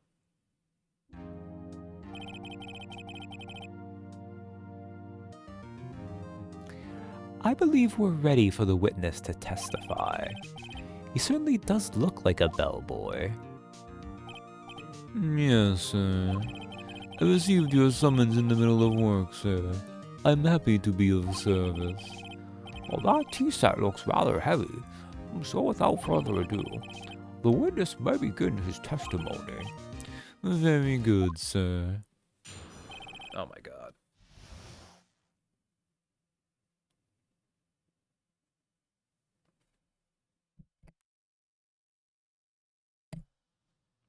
Miss May's room service. I am the head bellboy at the Fine Gatewater Hotel, in business for 4 generations. I believe I received a call after 8 o'clock in the evening from our guest, Miss May. She asked for an iced coffee to be brought to her at 9 o'clock on the dot, sir. I brought it to her at precisely the requested time, of course. Wow. I mean, look, she clearly did it on purpose, but Bellboy just fell for it hook, line, and sinker, like. Wait, this is one of those... Well, actually, you know, now that I think about it... No, it's just like he's looking, like... It looks like instead of looking at, like, the cleavage specifically at this angle, it looks like he's specifically looking at her right boob. Which is on the left for us, but, you know. And I delivered the iced coffee to our guest, Miss May herself. I see. The defense may begin its cross-examination. Maybe that was his favorite. Yeah, maybe that's her better boob. Right. I'm ready, I hope. This is it. I can't prove Miss May was involved with the murder now. Maya will be finished.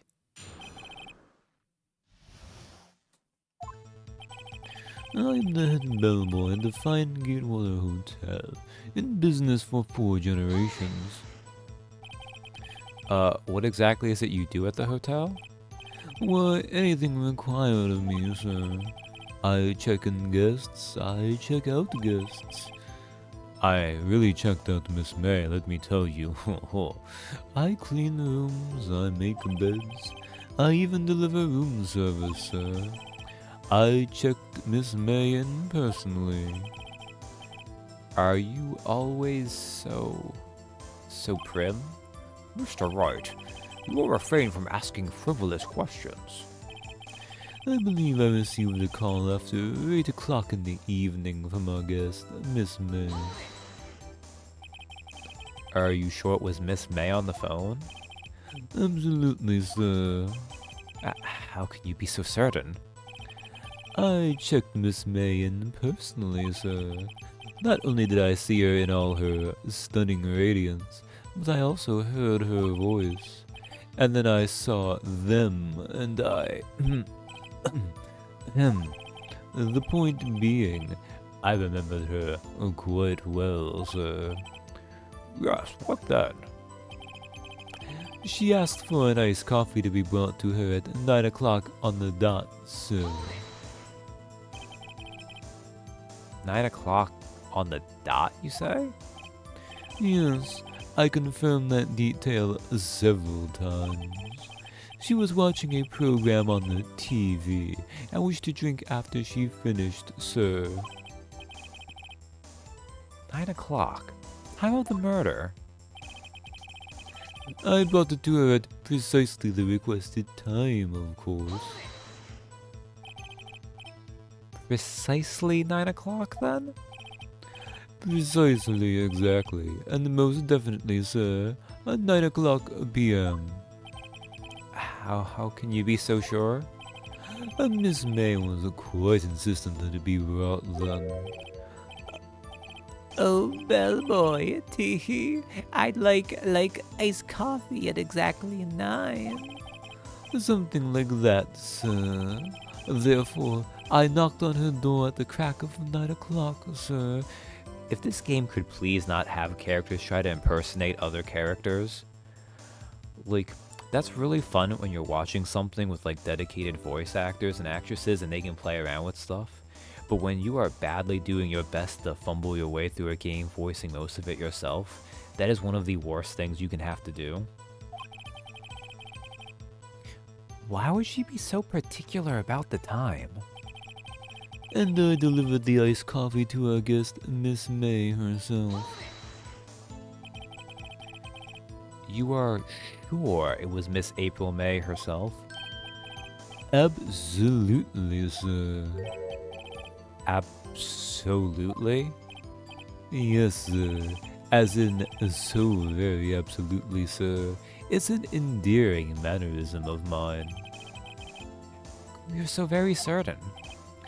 Well, when I brought the room service, sir, the guest, sir, favored me with an embrasser, sir.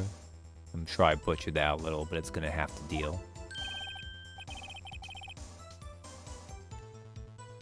Embrasser? Embraser? Embrasure?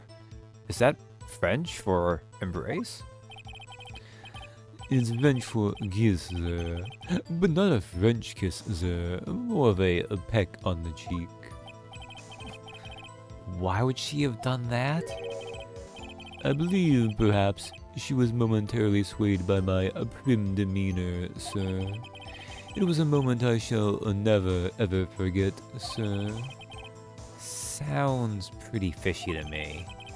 I think our Miss May was up to something. I wanted the bellboy to remember her. It's no good. There's nothing there. Is that it?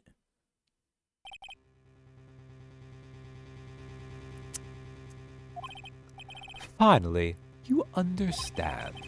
This bellboy has absolutely no reason to lie. Now, if you have any decency, you will end this rather tedious cross-examination here. It was a bit tedious. The witness may leave the stand. I can't let this happen, can I? Protest or give up. Oh yeah, we don't give up.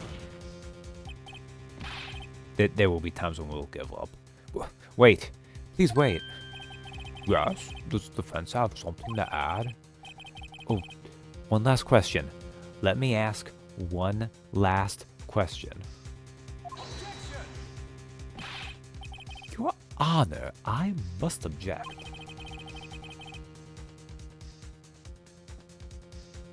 This charade of justice has gone on long enough. Now, Mr. Edgeworth. All right, Mr. Wright. I'll give you one more question. That's all. Okay, this is really it now. This is my last chance. What do I ask him about?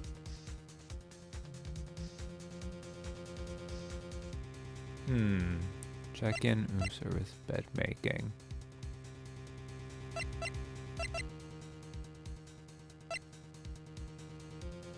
So, room service, you brought the coffee, check-in. These probably all somehow tell us what we need to know. So I'll go with check-in? No, we'll go with room service. He's been talking about room service. We'll go with check-in. Tell me about check-in. Tell me about when you checked in, Miss May. Oh, all right. Very well, sir. My first thought was that she was a beautiful, beautiful person. She was just my type of girl. So it was a disappointment, really. I see. Excuse me. What exactly was a disappointment? Oh, well, I am not without charm, sir. But even I'd have little chance with her lover there. What did he say? What did you say? Rather quiet. Bellboy, tell us the truth now. Did Miss May check in? Oh, yeah.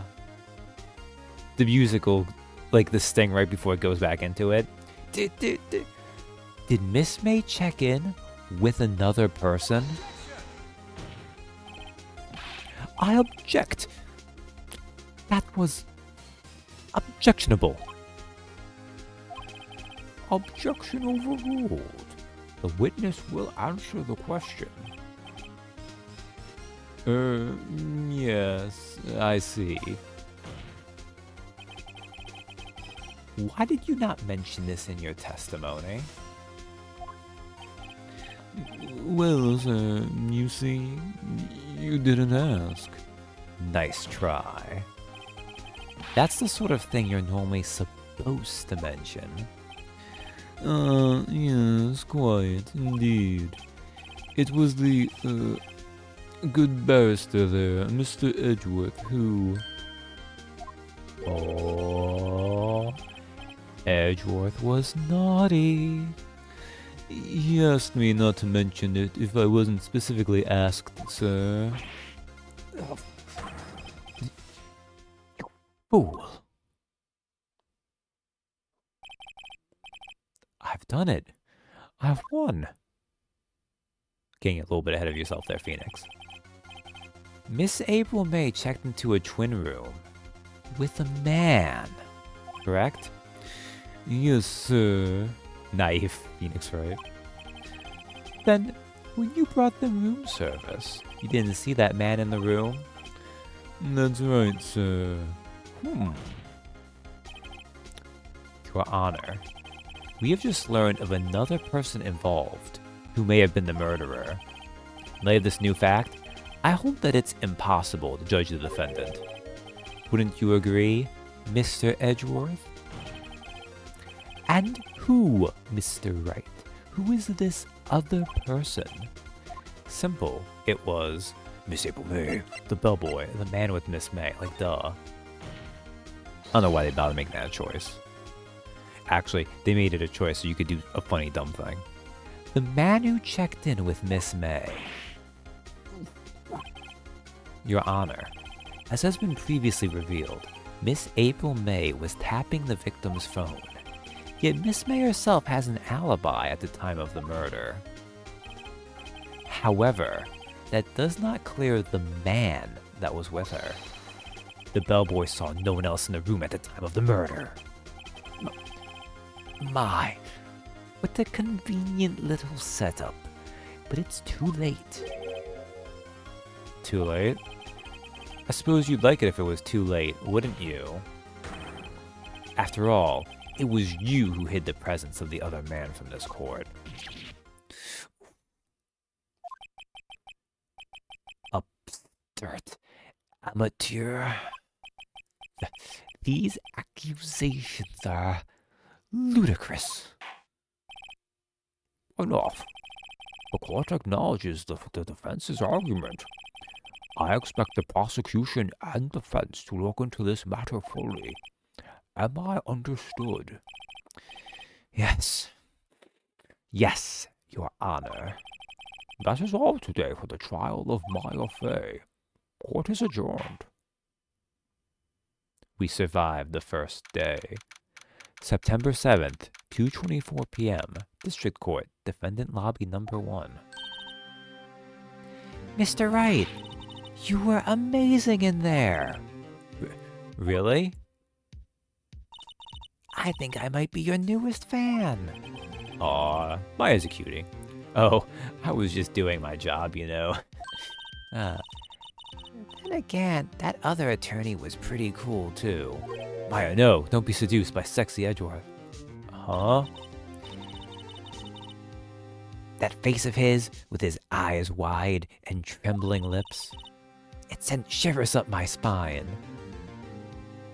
I wonder how many people do like fanfics and fan art that are very specifically Maya shipping Phoenix and Edgeworth, like being their window into them having their various relationships.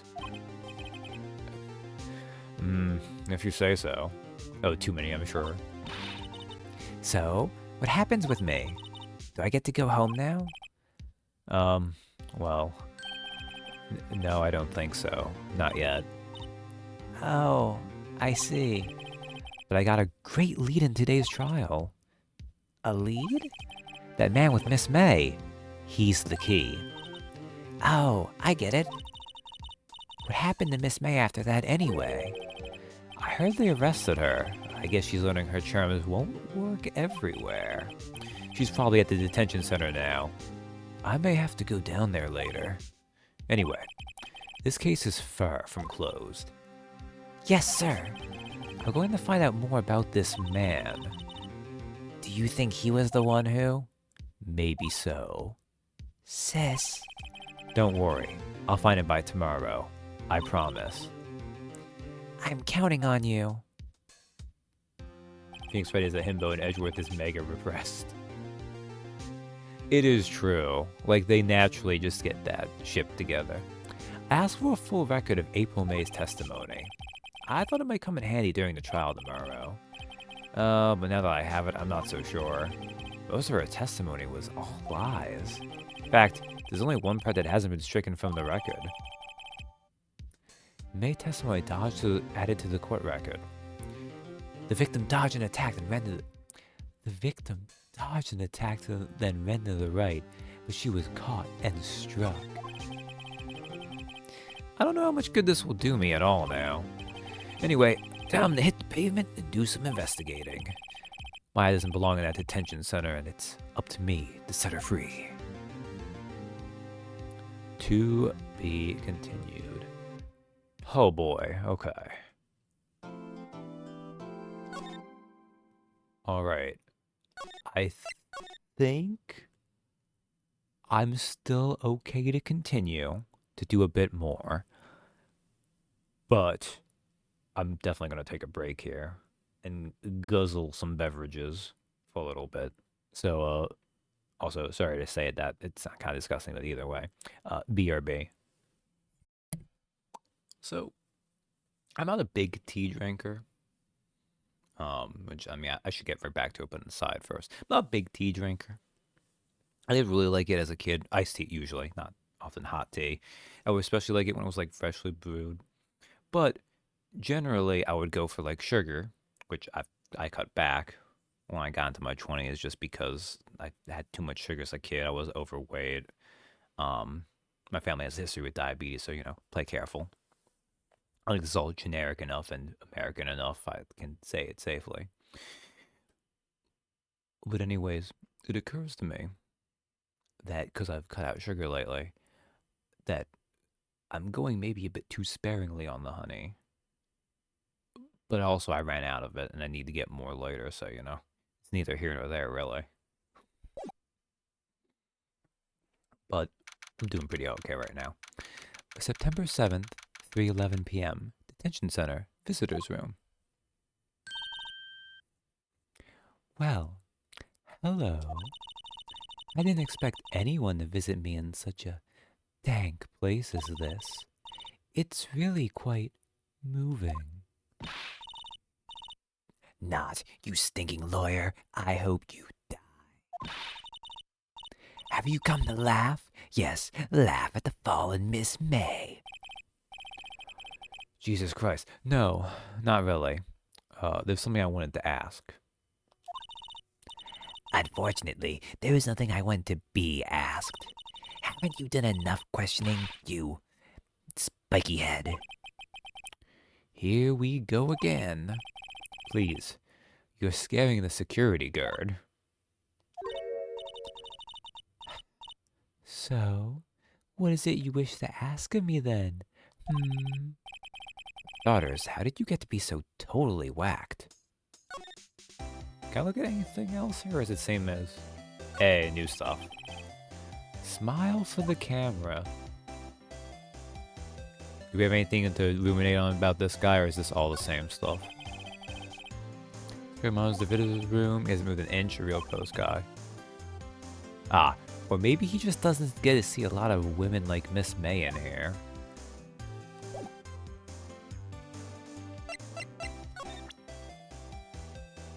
Gotta be careful about these things. I don't even get to use the floor plans. Hey, I'll come here. Let's ask her about her testimony. Hey, guess what? Actually, I, really hate your guts. So get lost, because, well, I'm not cooperating. Thanks, I noticed. Wiretap? Okay, but have you wanted anyone to consider cooperating because I'm an attorney? Damn, why does that never work? That man. How's the man who stayed with you in your hotel room? Can you tell me about him? Where is he? Come on. No way, Jose. Maybe if I had something to get her to talk? I wonder if these are all mostly the same. Why did you place a wiretap on Mia's phone? Aw, when you say it like that, it sounds so cold. So criminal. Tapping people's phones is a crime, Miss May. Oh, and I suppose you learned that in lawyer school, Creep. This woman is impossible to talk to. Gratitude. Say, why are you so angry? I mean, you don't look like a bad person. Oh, that does it. Bottom-feeding, scum-sucking lawyer. Bottom? I can't tell. Does she have a thing against lawyers, or just against me? Oh, I don't even know she had an angry eye twitch. Okay. Well, I'm pretty sure I can't actually get anything from her right now. So, off to adventure. Not examine. I meant to go to move.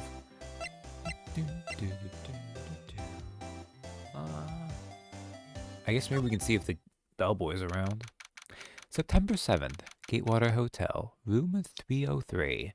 Time not specified. Welcome, sir. Quite the performance today, if I dare say so myself. Oh, thanks. I was talking about myself, sir. Oh. Sorry for putting you on the spot like that. No, not at all, sir. Your efforts today can only help the Gatewaters rep, as they say. Huh? Rep? Yes, our reputation will swell as the hotel where the murderer used the wiretap. We can charge a premium for the room, of course. It will be great for business, sir. Whoa. Whoa. Miss May hasn't been charged with murder.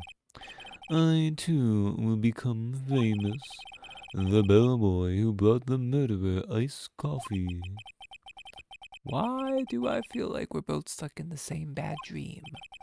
So, you are honored guest. Please let me know if there is anything I can bring you. Do we have anything else to talk about? A bottle and 2 glasses rest on the table. Why hasn't he cleaned these up by now? I beg your pardon, sir, but if you could please refrain from touching those. It's part of the decor. I call it the last drink before murder. Will be famous, the talk of the hotel industry. Nice weather again today. I can see the Fang Company law offices, of course. Ah, yes. We plan to install a telescope in that window, of course. Just $5 will earn you 3 minutes of a view to a kill. I call it that art budget wasn't that big. Probably that too. Also, this bellboy is disturbingly aggressively going after this, publicizing that they're the location of where the murderer was. Just kidding, sir. By that look in his eyes, I'd say he was more than serious. A simple bed. It's been recently made. Nothing eye-catching here.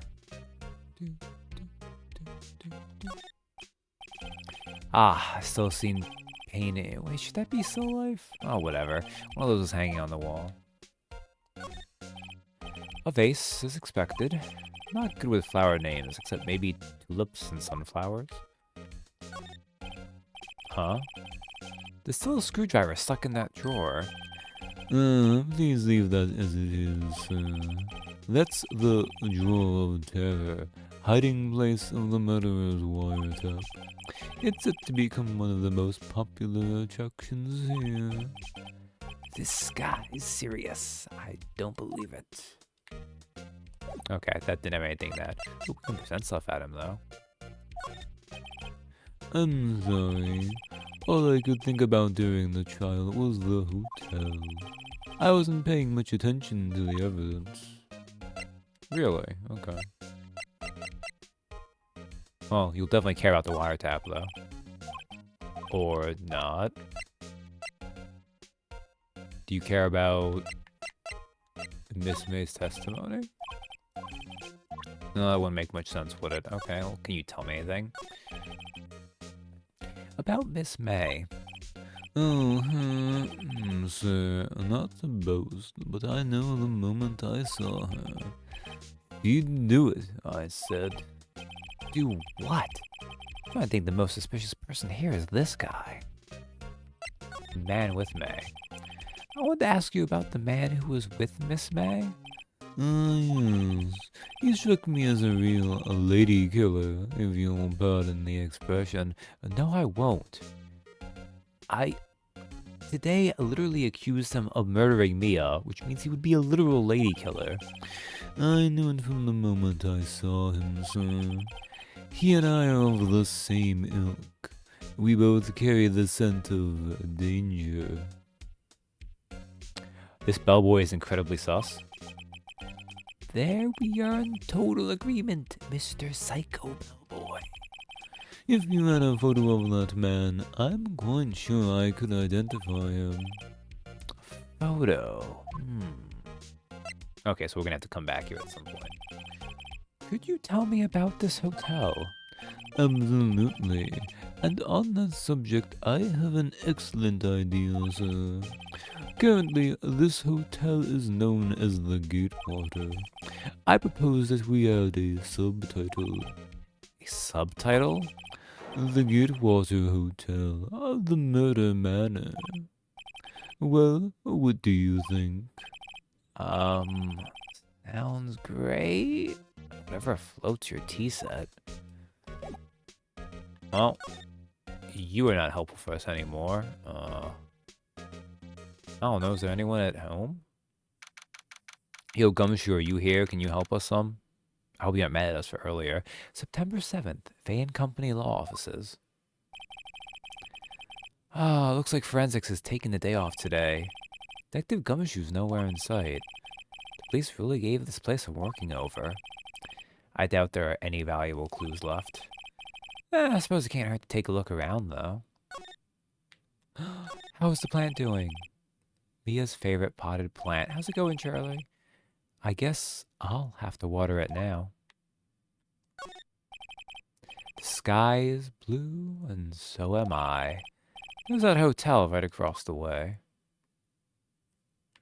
Oh, right, I always forget that stops me. Mia's desk. Perfectly clean as always. The only thing it's missing is Mia. So this seems to be all mostly the same. An old movie poster. Apparently, this was the first movie that made Mia cry when she saw it. I'll have to check it out one of these days. You couldn't cram more legal books in here, even if you wanted to. All the cases that the chief worked on are filed here. Are some of the files missing? No, I'm imagining things.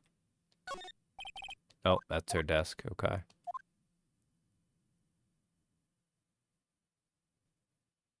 Alright.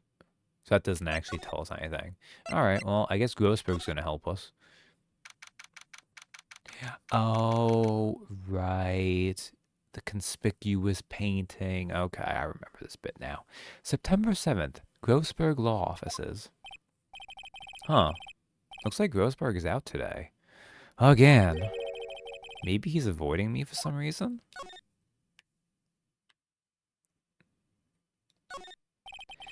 Table for clients.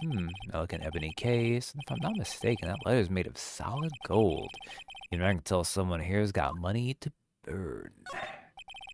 Expensive potted plant. No idea what kind of plant it is, but it's probably the most expensive one available. There's two things we need to look at, so we'll leave them to last. A solid mahogany desk. The wood's been polished to a deep luster. I don't think they're changing anything, though, which is a little disappointing, but you know.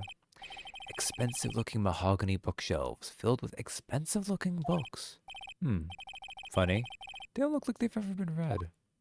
Also, not to insult Grossberg for appearing a little overweight, because he does, but I feel like this chair does not look like it would be sized to actually fit him very well, which is really funny considering, like, this is supposed to be a really super expensive office, so you think he would have paid out to have, like, a really nice big chair.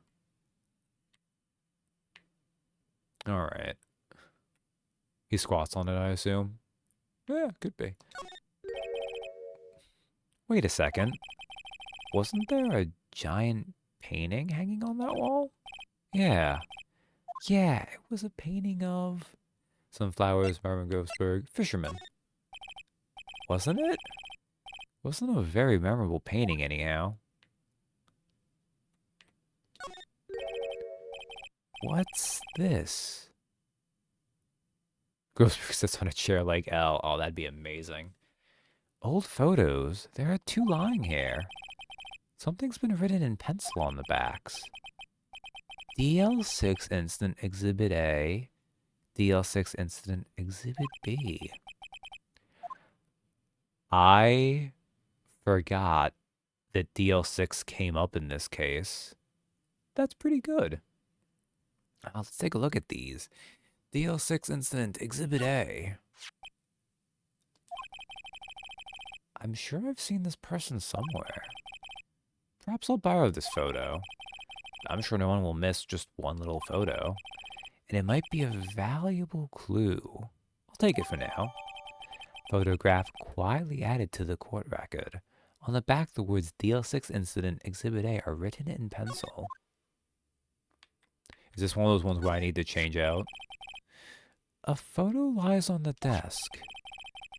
Maybe I should switch it with the one I took?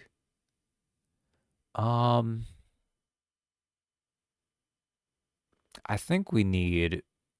Yeah, we'll swap those for now. I think I'll swap them. Photograph added to the court record. On the back, the words DL6 incident Exhibit B are written in pencil. I don't think we need the one of that image just yet. Did Maya mention? I don't think she did. Their mother's name. Is it Misty? Did she say it was Misty? Did I already forget that? I might have already forgotten that. Okay, well, the bellboy told us he'd be able to recognize the guy, so.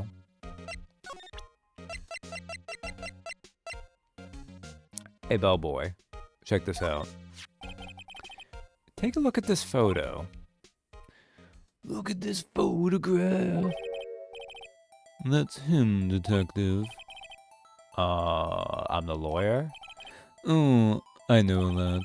I just wanted to say detective once. You know how it is. No. No, I don't. Without a doubt, that is the man who checked in with Miss April May. How about I write an affidavit swearing that that's him? An affidavit? This guy is way too excited about this. Oh, have him write it. Why not? Oh, sure. Why not? Yes, I've always wanted to write an affidavit, sir. From henceforth, I will be known as the bellboy who swore the affidavit. Just hurry up and write it. Bellboy's affidavit added to the court record describes the man who stayed with Miss May at the hotel on the night of the murder. Not even Miss May can play dumb to this. Can I? Heck yeah. Thanks for this. No, not at all, sir. I hope you'll use it to take that Miss May down hard, sir. Hard. Why do I sense an unhealthy level of excitement behind that unchanging smile? His tea set is rattling. Do, do, do. Do, do, do, do, do. You again. Can't you take a hint and stay gone? Hey, the only reason I'm back here is because you won't talk to me. Oh, so it's my fault now. You don't just have spiky hair, you also have a spiky heart. That does it. When this case is done, I'm shaving my head. Phoenix does not shave his head, thank goodness. I don't think he'd pull off the bald look. So we probably need the bellboy's affidavit, but we'll use this picture first anyways. Have a look at this. Look, I've said several times, I'm not telling you. Where did you? Aha, a reaction. This is him, isn't it? What? Who? When? Why? It is him. This is the man who stayed in your hotel room the night of the murder. No, that's not right. Nice try, Miss Cooperative. Do you have proof that was him? Yeah, proof. Show me proof. I'm so close. Man, it's really funny to think, because in the second game, I know exactly how they would have this mechanic go. But they didn't think of the Magatama yet, so. Could you have a look at this? What's that? The bellboy's affidavit. It tells us everything we saw, such as the man you checked in with, who was most definitely this guy. Now I'm getting somewhere. Ease her fears. Push her herd. This is it. All or nothing. Time to do a little bluff. No use playing dumb, if indeed that's an act. If you don't talk, I'm taking this info to the press. What? Even though he should have been witness to murder, your little friend was missing. I'm sure the press would have a field day with his reputation. Oh, fine. I'll talk. You win, lawyer. Man, that felt good. It's great to be alive. Why are you pumping your fists in the air? Now, tell me about the man you were with.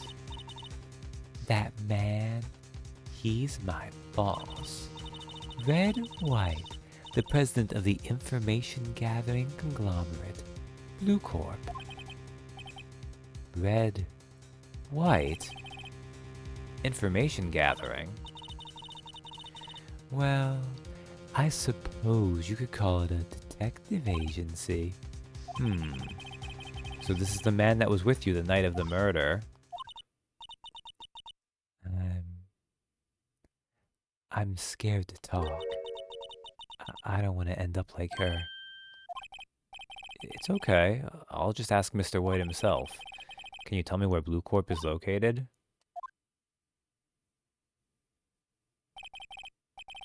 Mr. Red White. At last. Finally. Lead on this guy.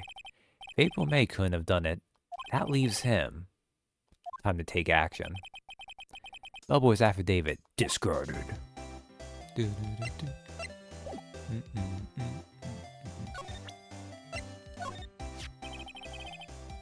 How about this photograph? You're wasting your time. My lips are sealed.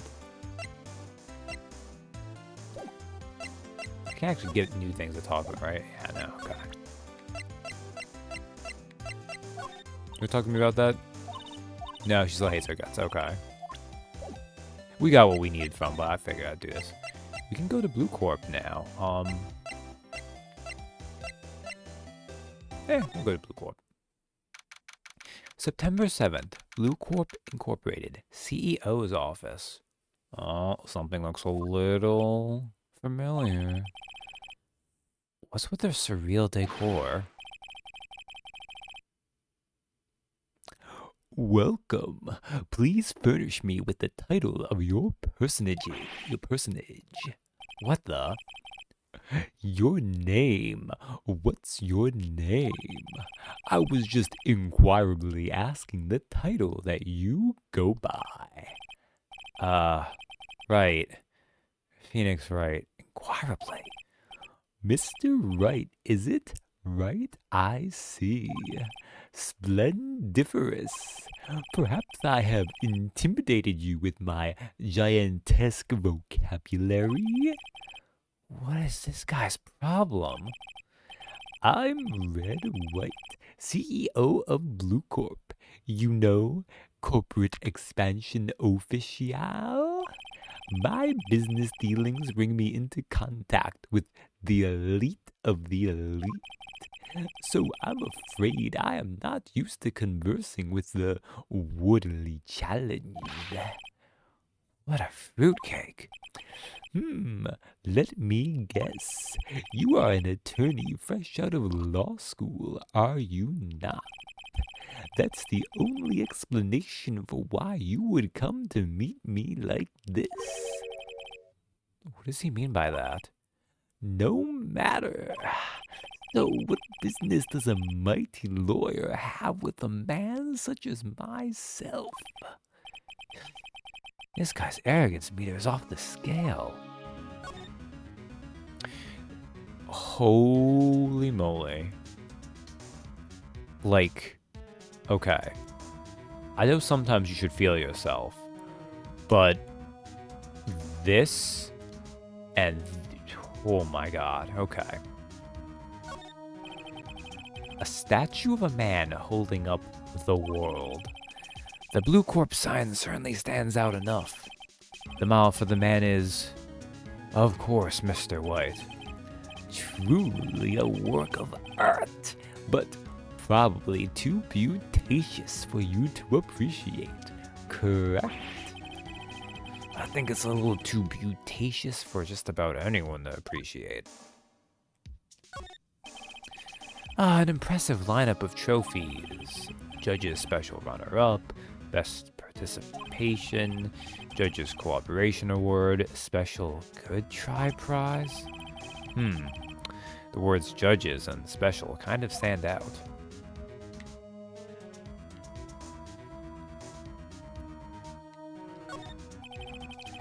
I'm guessing this is supposed to be a desk. My, this is quite the thing. It is modeled on my body, see? Well, does it sleek around it or not? Inspire you?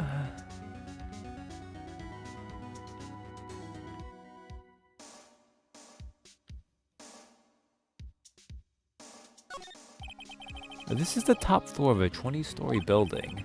The view is quite presidential. Okay. Literally all I had to do was have an empty window,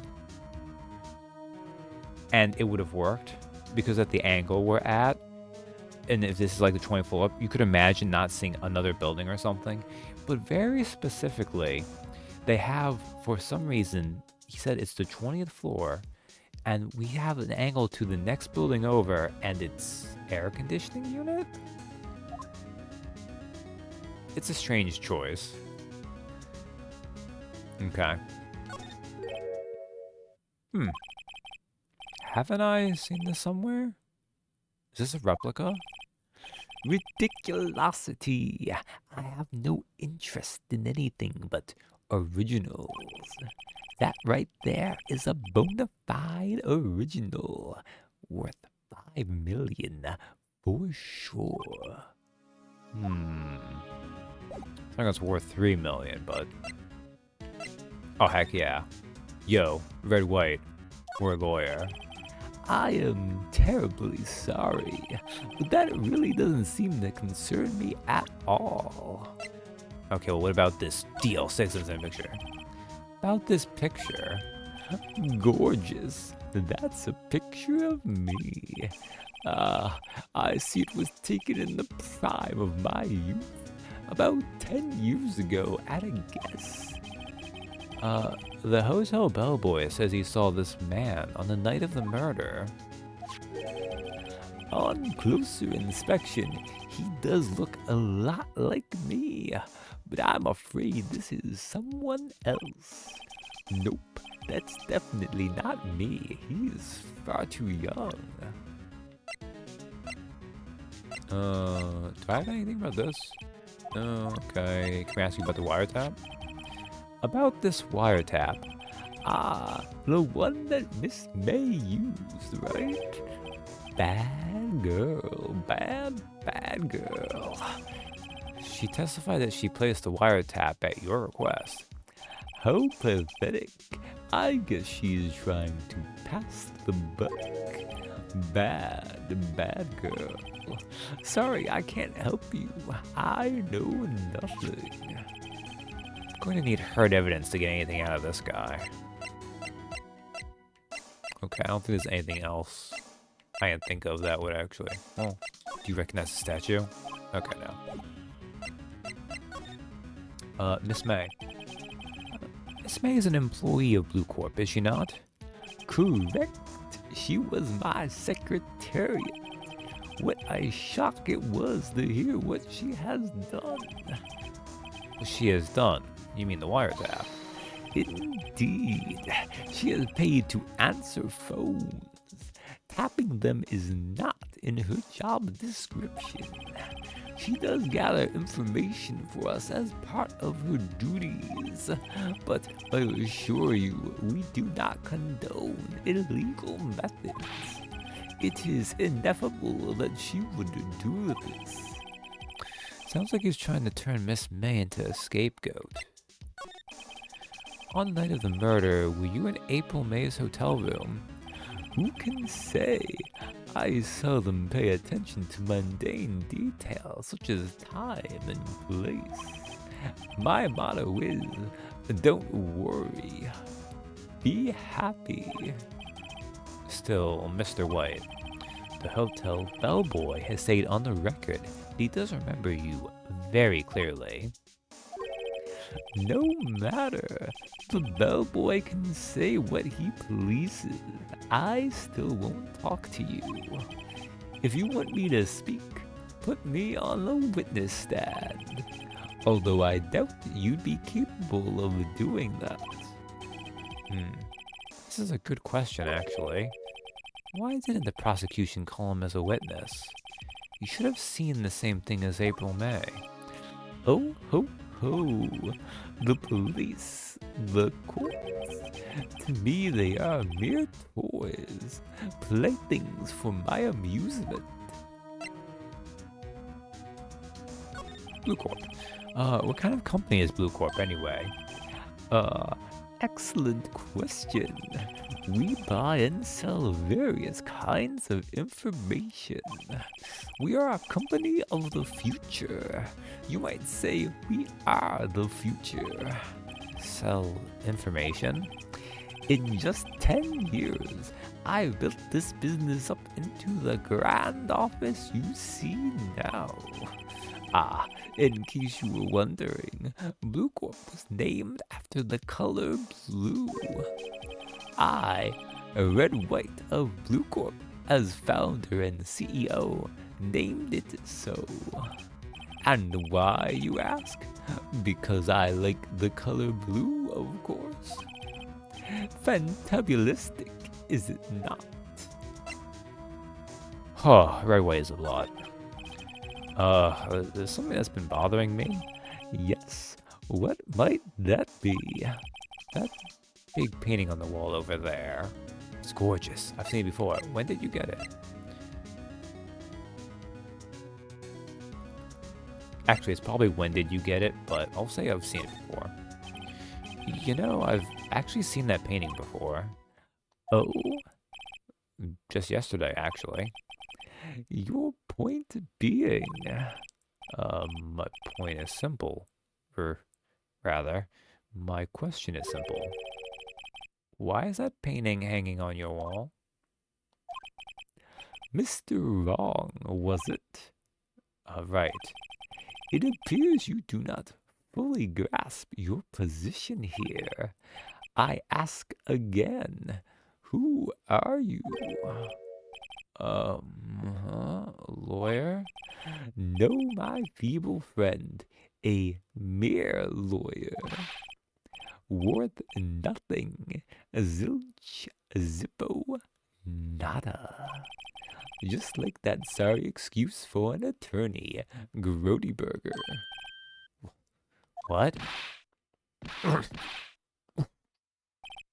Oh, he punched me. Well, Mr. Lawyer, what will you do, eh? Charge me with assault? Charge away, I welcome it, for it is you who will be found guilty. What? Heed my exposition. The police, the courts, they all do my bidding. So you say. I wonder, is that kind of control really possible? Don't expect you to understand. It is a world beyond your compensation. You came here from Grody Burgers, I presume. Mr. Grossberg's, yes. Then you must ask him, why is it that this painting of his hangs here? Perhaps then he will tell you. Perhaps he will explain how a man can live life purely for personal profit. Go now, skedaddle. There is nothing more to discuss. Oh, that was a... Oh, I keep going all the way to decide to examine when I mean to go to move.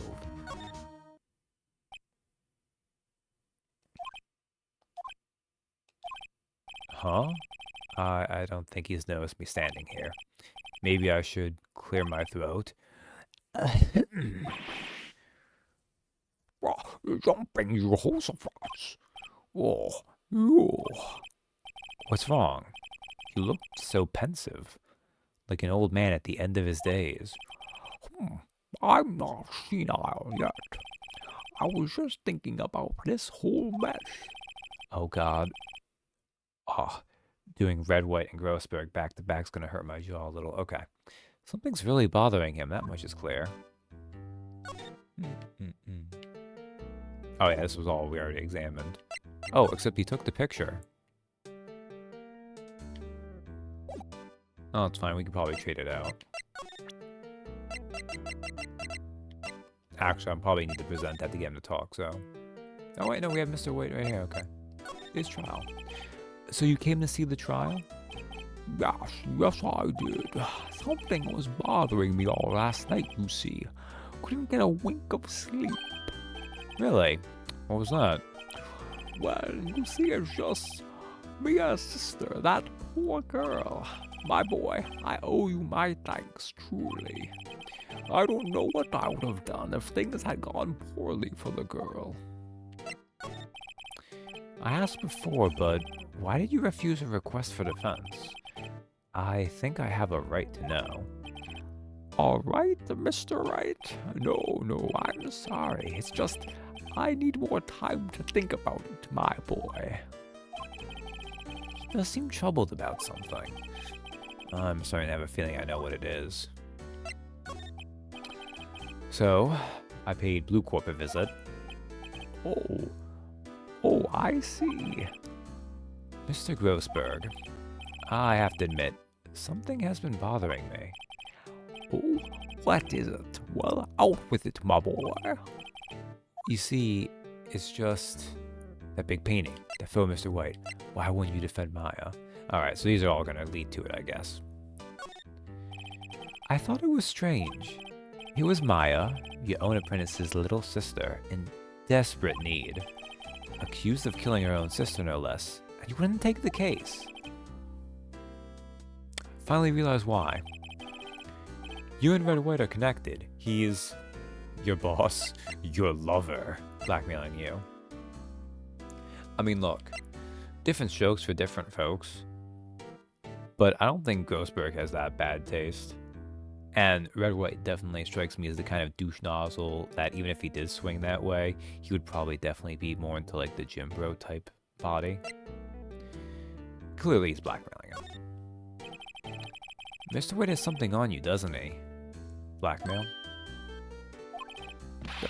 I don't know what you're talking about. Mr. Grossberg, sir, there was a giant painting hanging right there the other day, was there not? The one you said you had no intention of parting with? Why not both? Yeah, definitely both. Well, I saw it. Today. It was in the CEO's office at Blue Corp. Red White's office. So, you noticed. I suppose I should have guessed you would. It is a large painting. Mr. Grossberg, tell me what happened. Red White is a man who makes his living through intimidation. Blue Corp is a company that excels in finding people's weaknesses, I'm afraid. I've been paying them for 15 years now. Man. And even with doing that, he's managed to maintain a lavish office. 15 years? All because of the DL6 incident, as you may have guessed. Name on the back of those photographs. As you suspected, I could not stand in defense of Maya because of this. White would have destroyed me if I did. So that's the connection.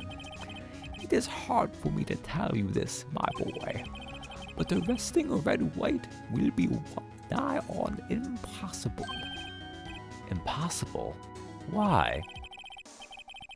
He has information on everyone. It gives him an iron grip. He owns judges, attorneys, prosecutors, police, and politicians. What?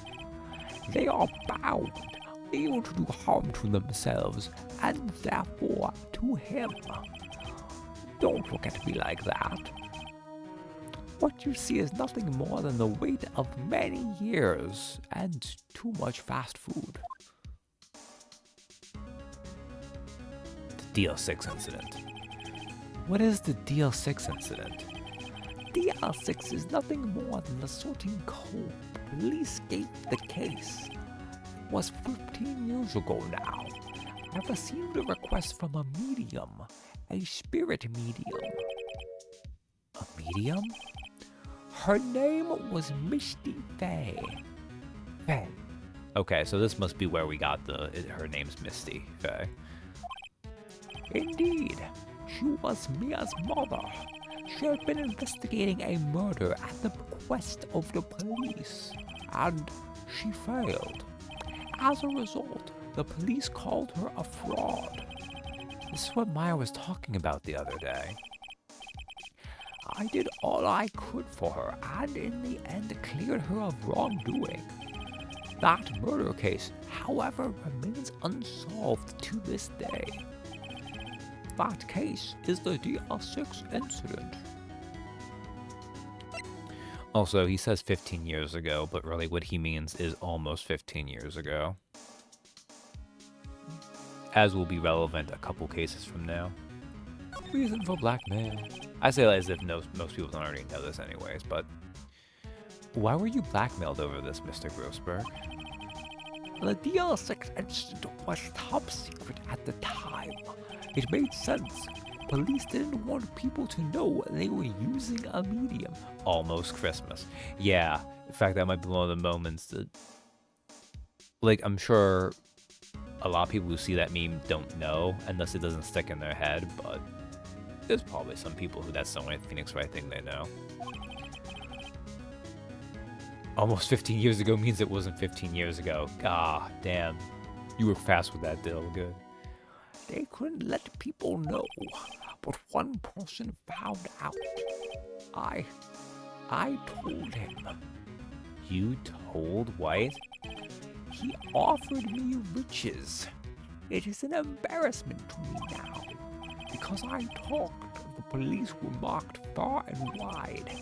In secret, they began looking for the one who sold them out. Of course, White heard about it, and he came to me.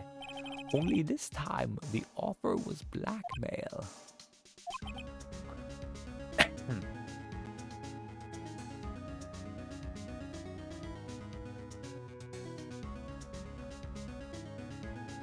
Oh, sorry about that.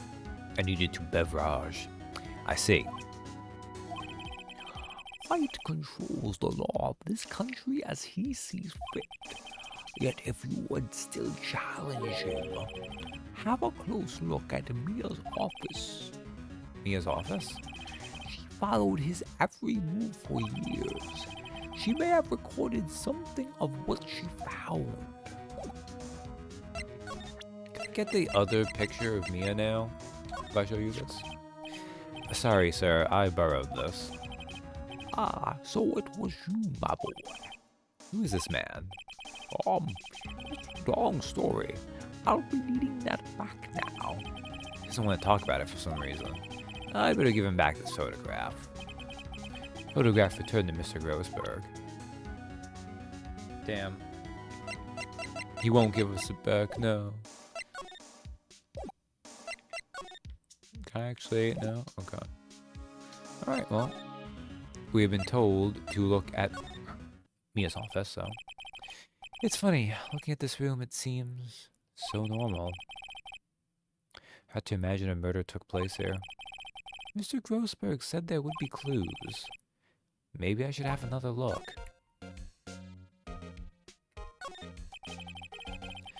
All the cases the chief ever worked on are filed here. They're in alphabetical order. Let's take a look. Which file should I look at? A through I, J through S, T through Z.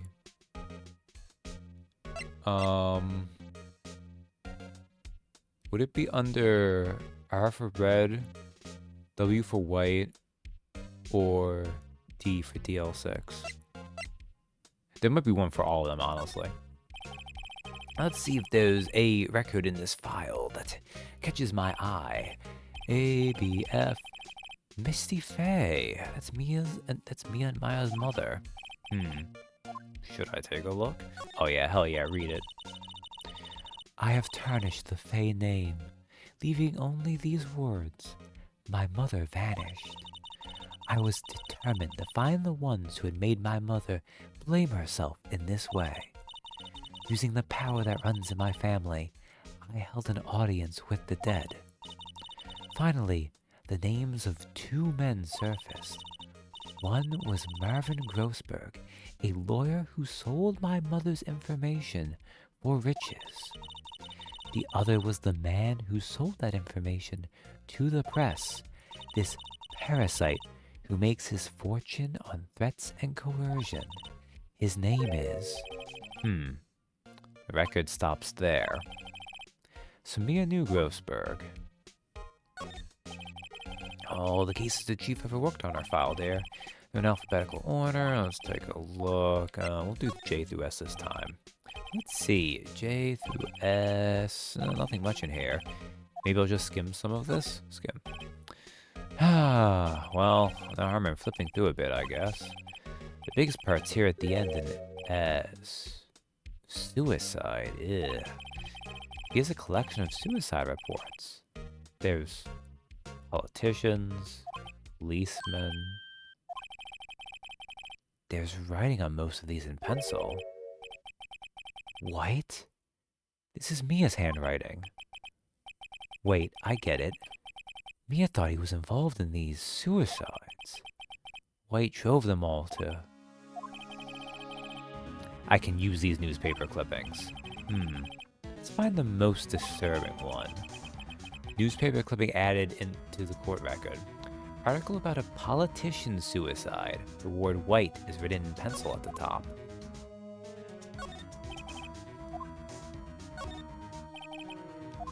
Oh, I guess then W is gone. Okay. E-U, I know. W for white. The entire W section is missing. Was it taken?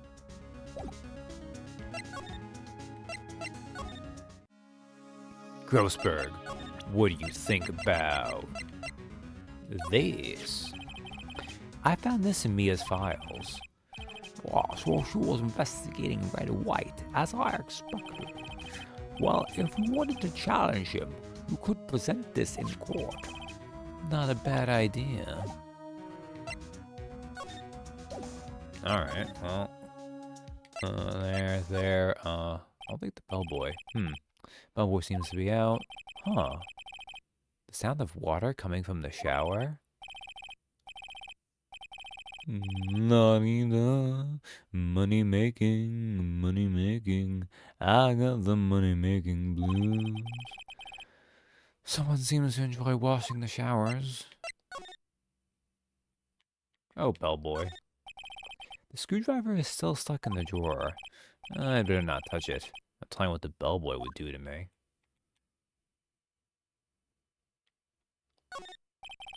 Nice weather again today. I can see the faint company low. Oh, wait, that's the wrong thing. I want to look at this. A bottle and 2 glasses rest on the table. I better not touch them. No telling what the bellboy would do to me. Okay, detention center.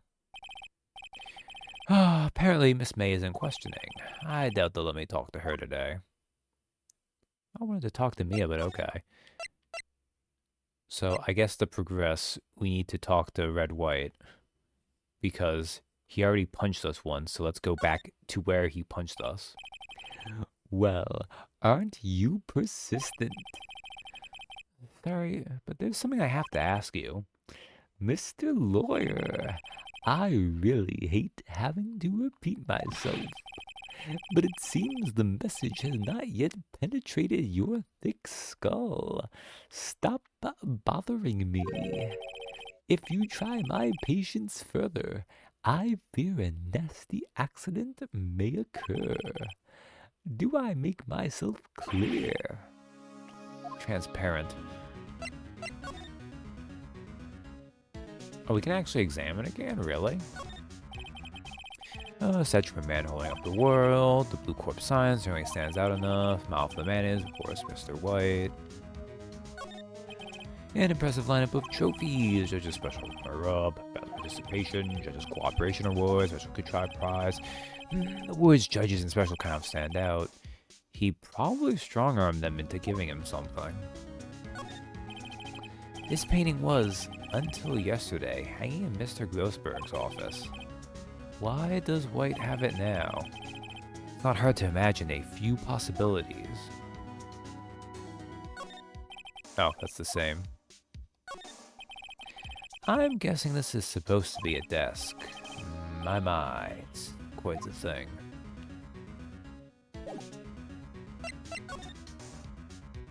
Oh, okay. I think we're passing to talk about April May. I gotta put this guy on the spot, and quick. What's the matter? You seem distressed. Plans of murder. Guy is a pro at pulling the wool over people's eyes. I've got to put him on the spot, and quick. Stop that. Your hot gaze is giving me goosebumps. Blackmail. There's no point asking someone this crooked a straight question. I need some evidence I can use as ammo. What's wrong? Is something stuck to my face? Why, yes, those my eyes and my nose and my mouth. But of course I jest. You need not restrain your mirth, my friend. It is okay to indulge in my cosmopolitan sense of humor. I will not think less of you.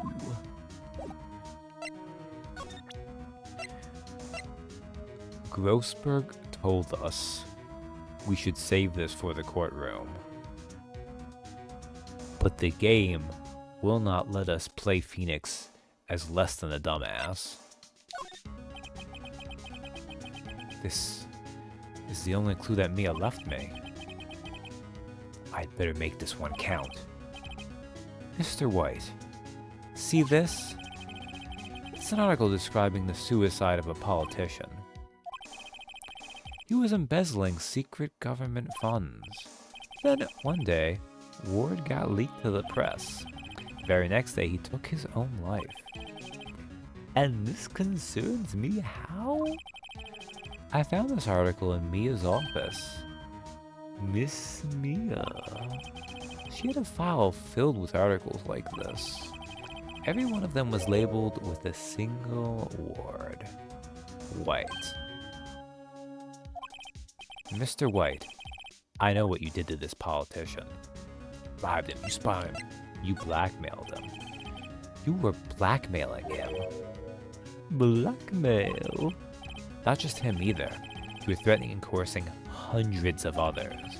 You were involved in all the suicide cases that Mia investigated. This company is built on blackmail.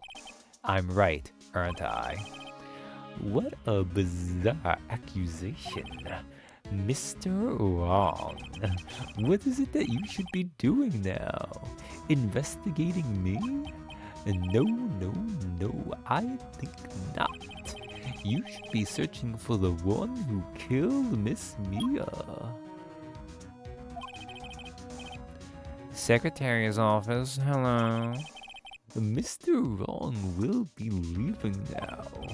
Yes, sir. I'll send someone right away. Wait a second, Mr. White. You're right. You're wrong.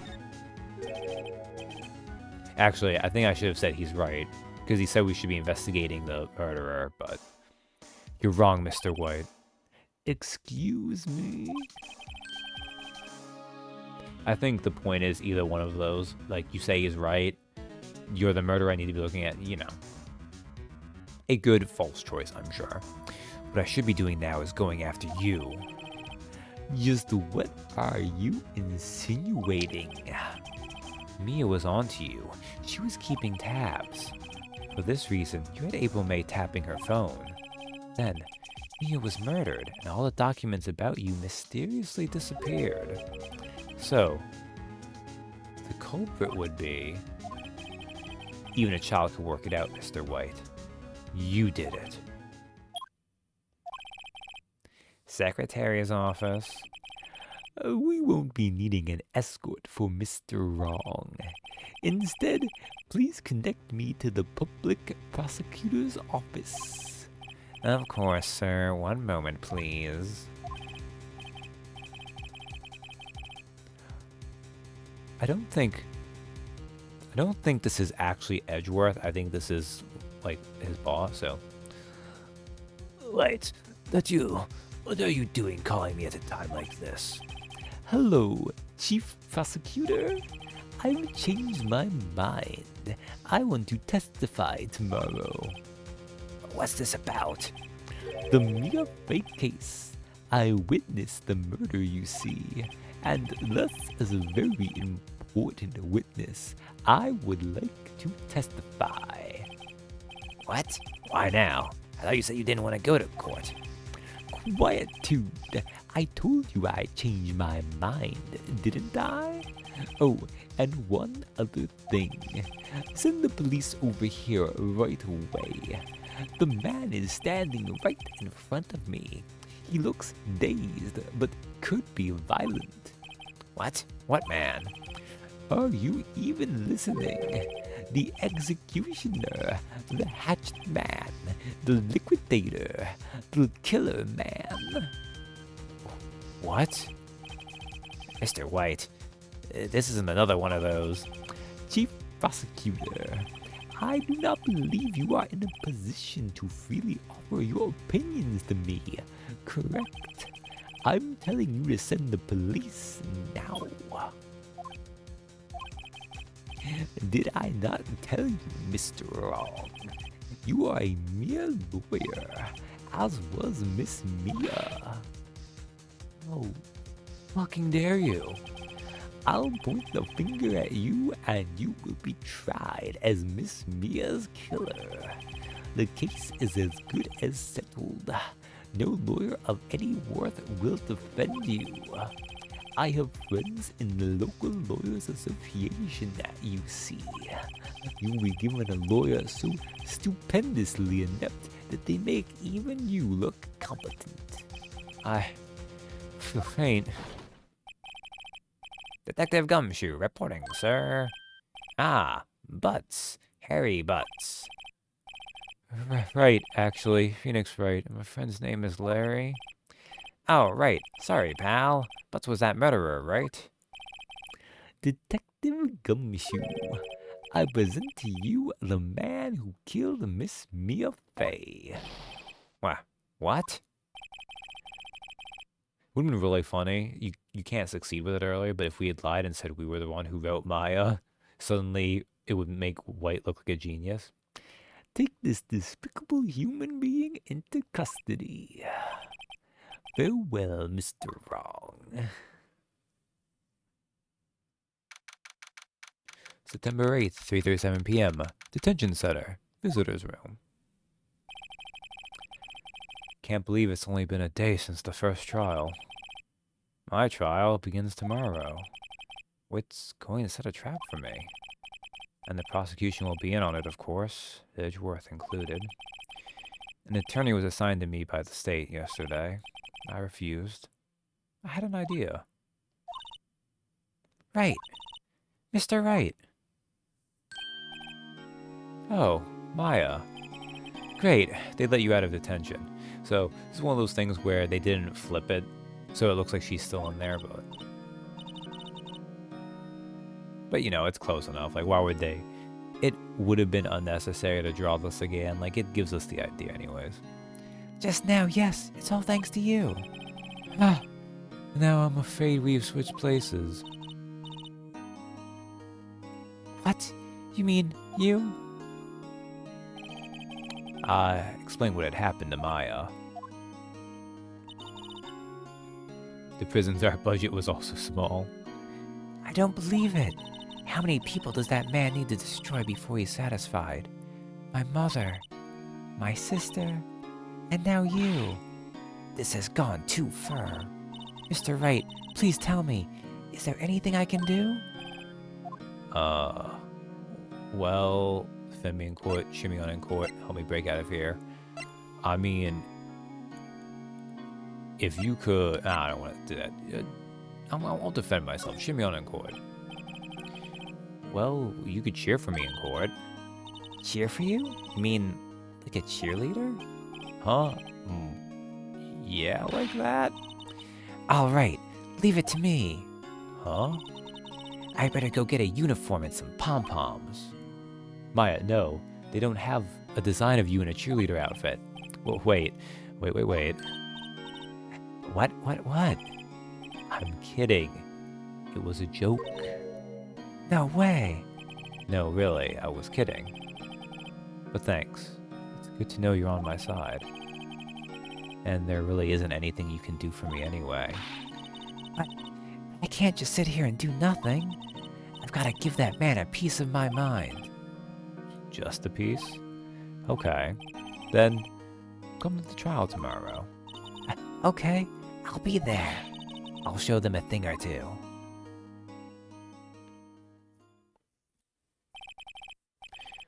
Times may change, yet with crime, it's the same old story. In fact, it's gotten worse. Lengthy court proceedings are no longer realistic. Beginning a few years ago, a limit of 3 days was put on initial court trials. I feel like this comes up more later on, but it's really dumb that they codify this as an in-story thing to justify a game mechanic. Almost all finish in a day, most with a guilty verdict. I never thought I would end up in the defendant's chair myself for this case. With the true culprit appearing as the star witness. This is it. Tomorrow, it's me or him. Oh, okay. I might have pushed myself a little bit to finish that, but I could feel like I could finish it before having the wrap up. And we did. So, we'll get to day 3 with the trial. Alright. Oh, man. So, it is really fun to revisit this. Music's very nostalgic. The character's nostalgic. I mean, obviously, I think this case is solid. But at the same time, it's not very complex. I think usually these games kind of start going better once you get to the more complex cases. This one's kind of like a tutorial part 2. I would argue that this first game really only has like 3 actual, like, it seems a bit too long for the second case. Ooh, I mean, I could see that. I would say it seems a bit too long for being this simple and for being like the second kind of tutorial case. Because in the second game, I think you just jump right into, in the second case is the Mia's home village case, which is pretty big, but it's also not as straightforward as this one. But yeah, this is still good. Obviously, Maya is a way better defendant because unlike Larry, who is just really dumb, she's more immediately sympathetic. And Saw It is nothing there. Red White's not like a great villain or anything, but I do think he has that like slimy CEO douchebag feel at least, so it's easy to hate him. And next time, we'll put him away for being a douche, which will be fun. Thanks for hanging out. I need to now go guzzle some beverages and recover. But good night. I do wish I had music on this scene, but you're also not meant to stay on the save screen for so long, so that's kind of on me. Night.